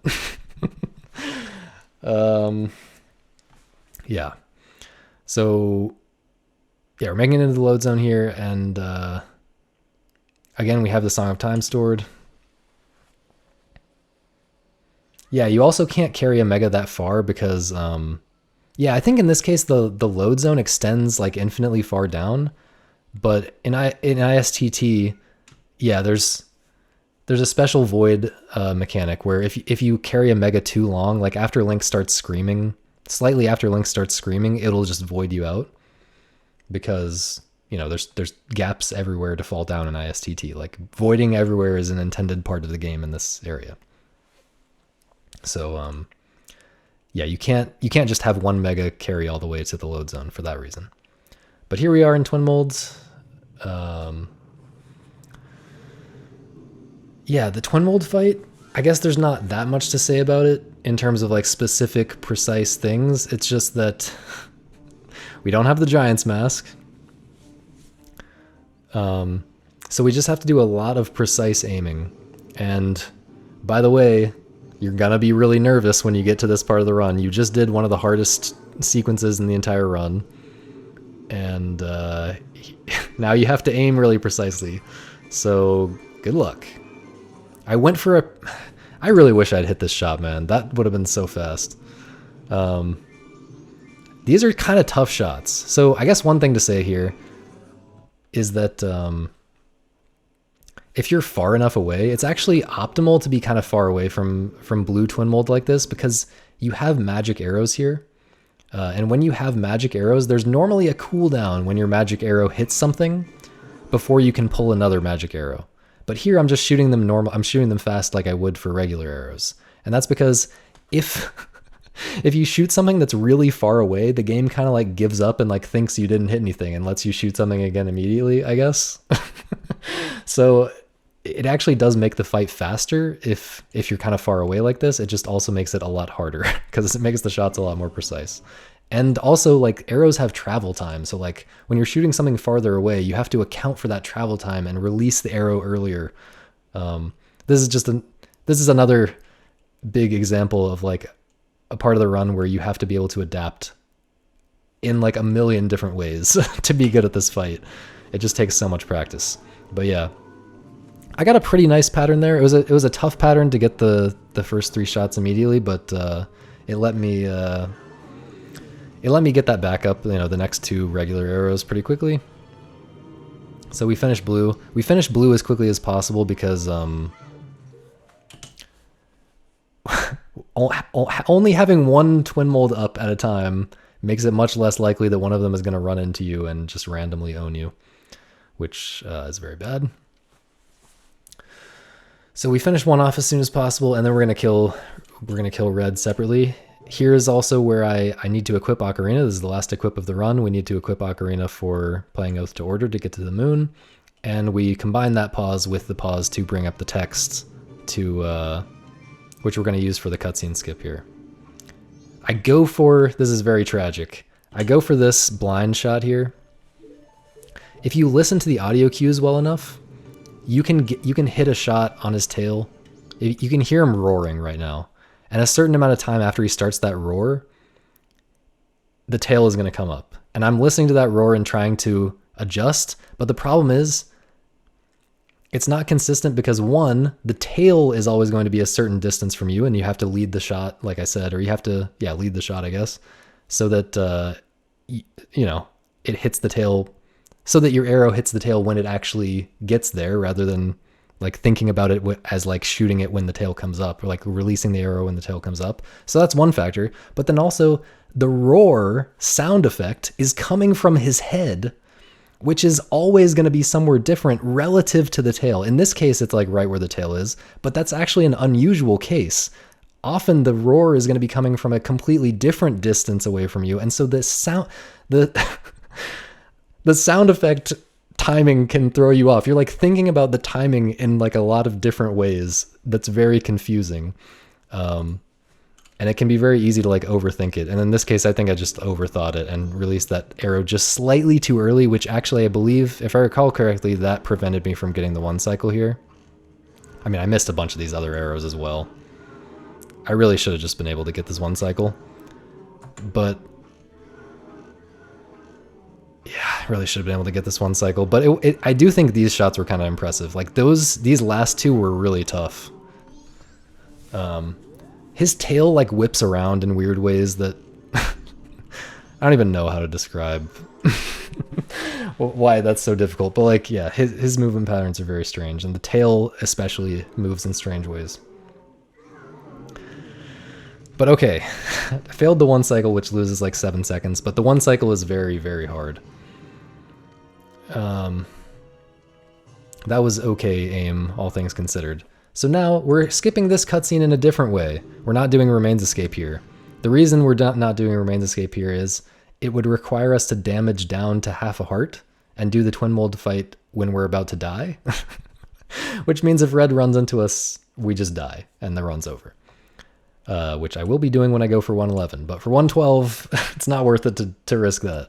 So we're not doing Remains Escape here. Instead, we're doing Song of Time Storage. Also, it's convenient to do Song of Time Storage here because we want to get back to Clocktown anyway. And when you play Song of Time and go back to or like start a new cycle, it will start you in Clocktown. So in this specific case, for that reason, Remains Escape doesn't save quite as much time over Song Storage as it does for the other bosses. So here we are back in Clocktown. Again, we still have our bombs because we did that item crap thing. And here I'm about to do a crazy setup. I pulled a bomb as I was walking up here so that I can get ISG immediately after climbing up here, so that I can do a 3-bomb staircase immediately. Instead of, you know, getting ISG separately makes it so that you can do a 3-bomb staircase. So I let that bomb timer tick down as I was getting up, and then I get damage ISG here actually, which is a different way of getting ISG.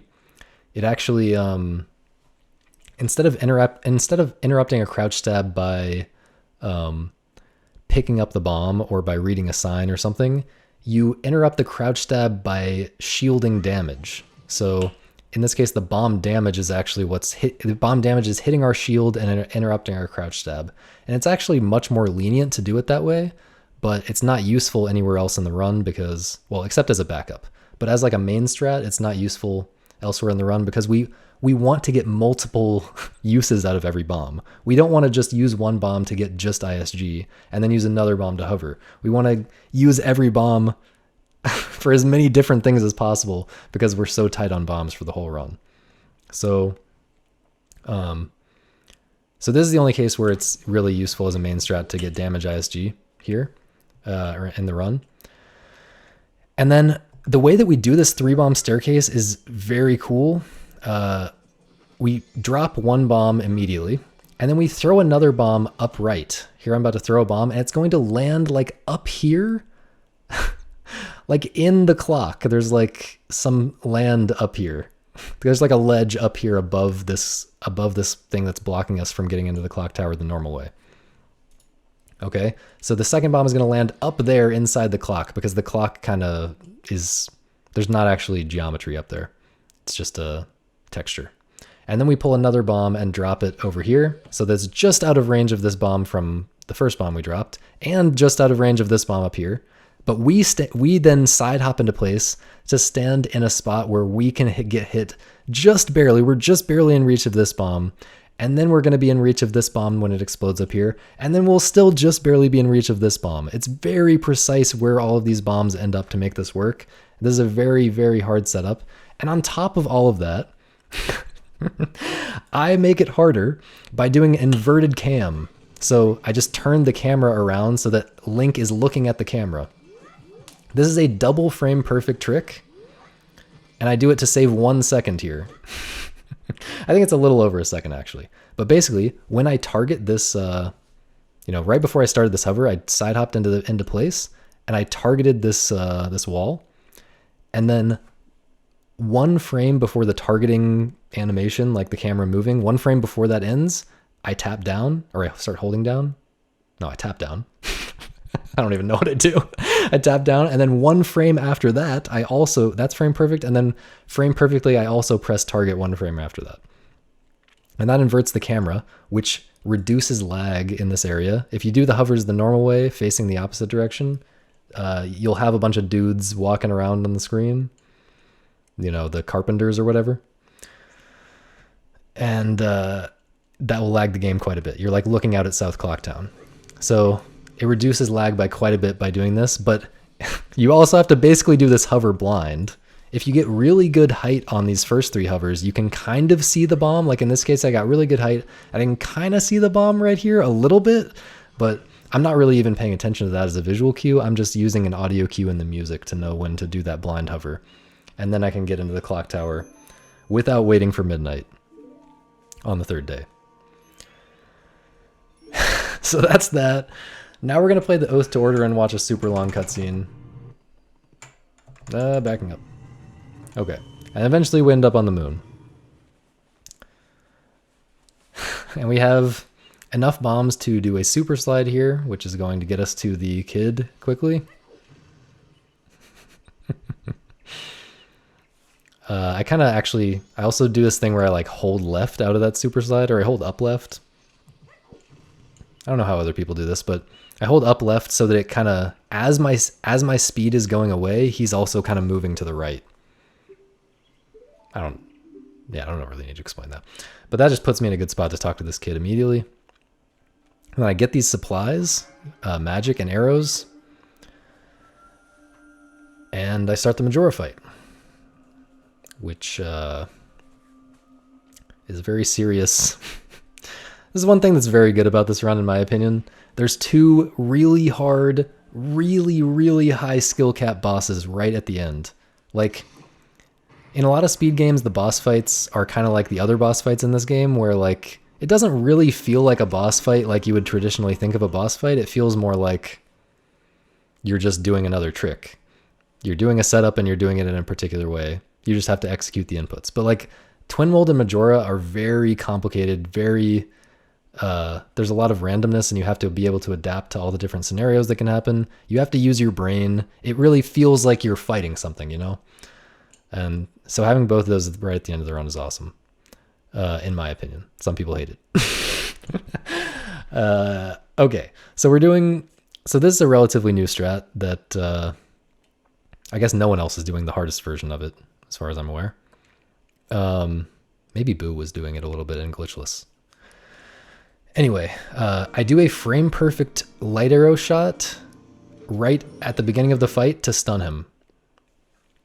Basically, I have to target him, and then that makes the camera start aiming upwards, and it slowly moves upwards, and there's 1 frame where it's hitting like just the perfect spot at the bottom of his hitbox where it's going to stun him.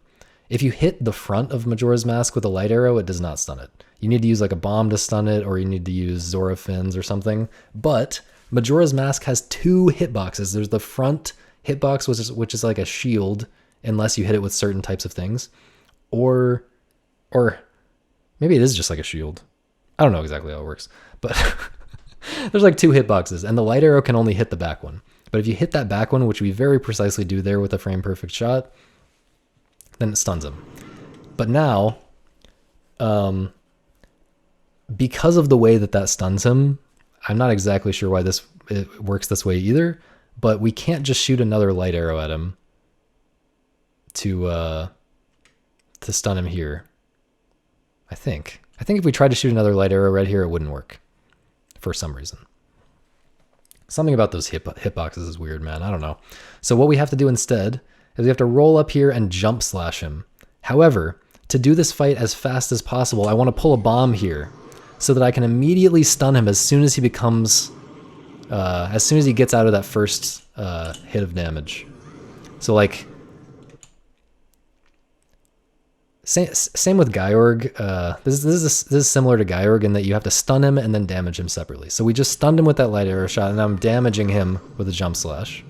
And then I'm stunning him with this bomb hit and damaging him with this light arrow. And so this is all very precise. So you have to immediately jump slash. First of all, you have to be in a good spot. Then you have to immediately jump slash after pulling that bomb, which sometimes the game lags really hard here and makes it very hard to do this part precisely without messing something up, because you really have to adjust to the lag. It can sometimes lag so much that it really does make a big difference. You have to consciously adjust for it. But here I'm doing a quick draw jump slash. So normally you can't just jump slash unless your sword is already drawn. You have to draw your sword by doing a regular slash and then jump slash. But if you press B to start a normal slash and then frame perfectly interrupt it 3 frames later, then he'll just immediately do a jump slash. And because of the way we pulled this bomb already, it has to be a first try frame perfect quick draw jump slash. Again, while the game is lagging an amount that varies from run to run in a way that you cannot predict. This is a truly stupid strat. I cannot emphasize this enough. It's a truly stupid strat to put right at the end of the run. The human protractor came up with this strat. Thanks for asking. The human protractor. And yeah, it's an amazing strat. We do this part of the fight so much faster than we used to, but it's very, very hard. Okay, so then you have to cancel that jump slash, quickly pick up this bomb and throw it. Ideally avoid the damage, although it probably doesn't matter. And then shoot a light arrow to do that second hit of damage. And then I'm standing in a very precise spot here again. So again, the light arrow shot here is precise. I have a very small amount of time to do this whole sequence, and then the quick draw jump slash is precise. And then I have to kind of try to avoid this damage and then quickly aim. But then I'm standing in a precise spot here as he's taking this damage before this cutscene starts. I'm trying to stand like right at the edge of his shadow to set up for the next shot, because I don't have time to pull a bomb here before he's going to start flying around. The only way I can quickly stun him here is by aiming up from directly under him and stunning him like that. Which is very precise, and you have to adjust it for your particular position, and like sometimes Majora is in a slightly different position against the wall and it's gonna like turn, the mask like turns against the wall in a different way. It's it's very complicated. And then so this is the first one, and then we pull a bomb and place it under him and then do it again, and then the bomb damages him. So this whole thing that whole sequence saves like 10 seconds or more over like equipping Zora mask and doing it the way that we used to do it. That was a pretty perfect, really clean mask fight. So now we have incarnation. There's 3 phases to this fight. Now we have incarnation, phase 2. I mash for a quick spin as soon as I gain control, because sometimes, maybe 50% or so of the time, incarnation will just run into you immediately. And if he runs toward you immediately, you just quick spin him and knock him down, and you can almost always get a like really fast fight if that happens.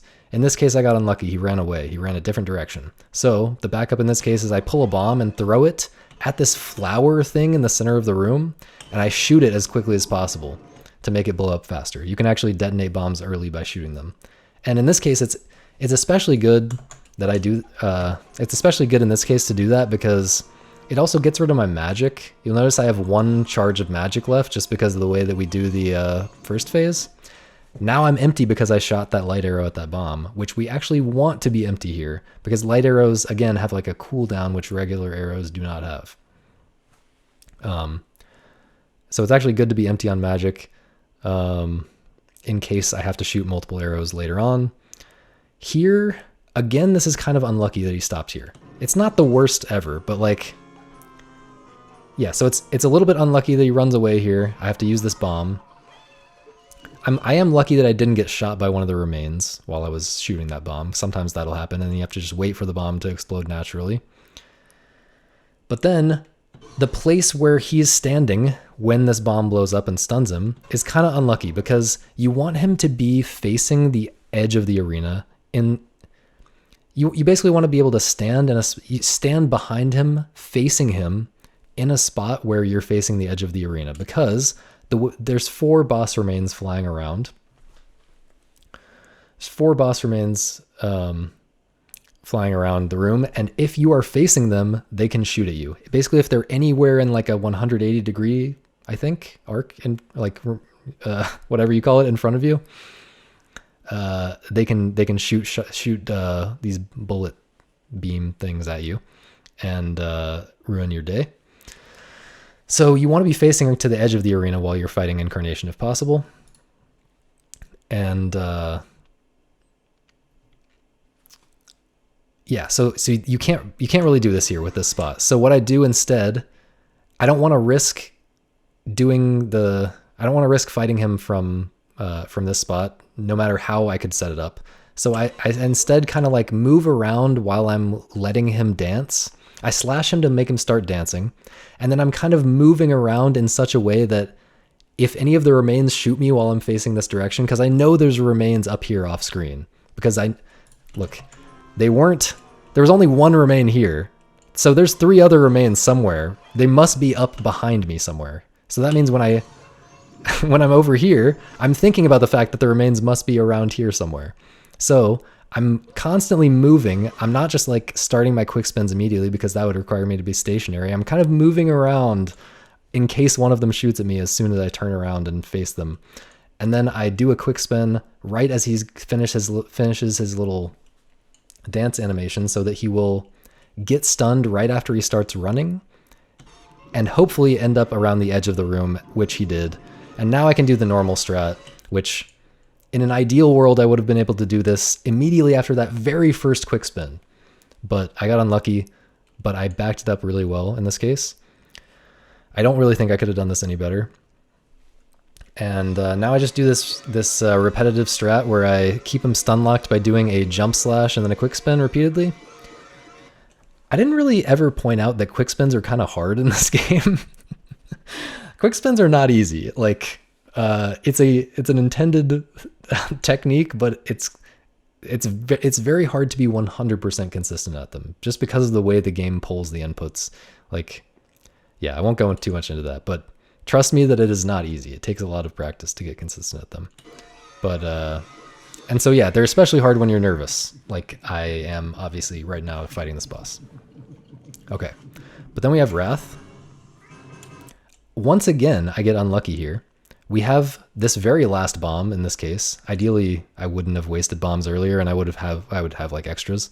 But in this case, my very last bomb, we're using it here to make him jump immediately. So when you attack him with certain types of stuff, one of those things being a bomb, he will just jump away to avoid it.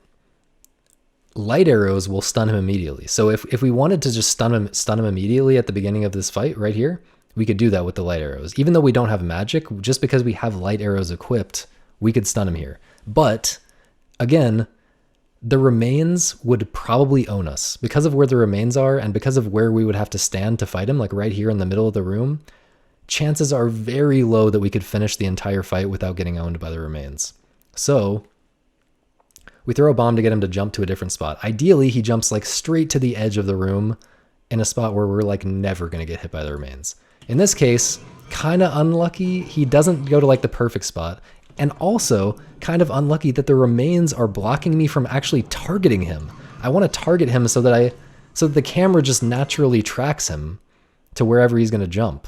But instead the camera starts targeting these remains, and I tried to target him again and it targeted a different remain. So now I'm facing the complete wrong direction and I have to just turn and shield, try to block his attack, which I failed to do. Fortunately, he did an attack that wasn't too bad, but I had to just let him do another attack before I could stun him. And now I'm in a pretty good spot where I'm probably not going to get killed by the remains or shot by the remains while I'm jump slashing him.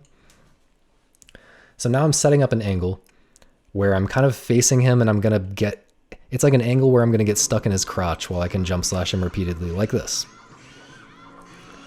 But the way that I set this up is I see up, because if I were to just target right now, I can't just get a clean target, you know, just a regular straightforward target from here, because it would just target Majora instead, which is different. So the way that I get a clean target just facing forward is I see up and aim downward, and then I start holding target out of that while I'm aiming downward. And then I press A to cancel out of the see up. And then I again do a quick draw jump slash. Oh, by the way, I did a quick draw jump slash earlier, didn't I? Or no, I guess because of the way I did Incarnation. Normally you do a quick draw jump slash on Incarnation if you like... I can't remember how it worked. Sometimes you also have to do one on Incarnation if you want to save the frames. But yeah, I do another quick draw jump slash here to start this last part of the fight. So basically this last part of the fight, you have to jump slash him 20 times. And that's it. But if you just mash jump slashes, you know, normally, just stand here and mash A, you will not hit him again in time to keep him stun locked, and he'll jump away. You have to do the quick spin to cancel every single one of these jump slashes. So I'm spinning the stick in between every one of these at a somewhat precise time. And there are backups if you fail a quick spin, but you have to be quick thinking to make it work. And then something very funny happens here that I actually did not notice until I went back and was getting the precise timing on this run. I actually get shot by one of the remains as I'm doing the last bit of damage at the very end of this run. The very last bit of damage, I actually do a frame-saving strat where instead of doing the very last, the 20th jump slash, I count to 19. I count all the jump slashes that I'm doing so that after the 19th one, I can do a quick spin instead, which is very slightly faster. But also, it gets the damage. Once the quick spin comes out, you can take damage. Like Link can get hit. And the quick spin will still finish its damage, its regular 3 hits of damage. So if you watch carefully, you'll see that it remains that I didn't even see. Like its shadow isn't even on screen. I was not expecting remains to shoot me here at all. But a remains actually shot me right when I get the quick spin out. If I had not gone for this quick spin, right here, the remains actually shot me and knocked me down as I was doing that quick spin. If I had gone for the safe strat of doing the last jump slash, I might not have a 112 right now. I'm not sure if it would have come out in time. I think the remains shot might have hit me in the air and killed 112. Okay. So that's the run. Did I fail to explain anything? That was, how long was this? This is like 3.5 hours, okay. Anything else I should say before we say goodbye to the YouTube people? I feel like I did an okay job commentating.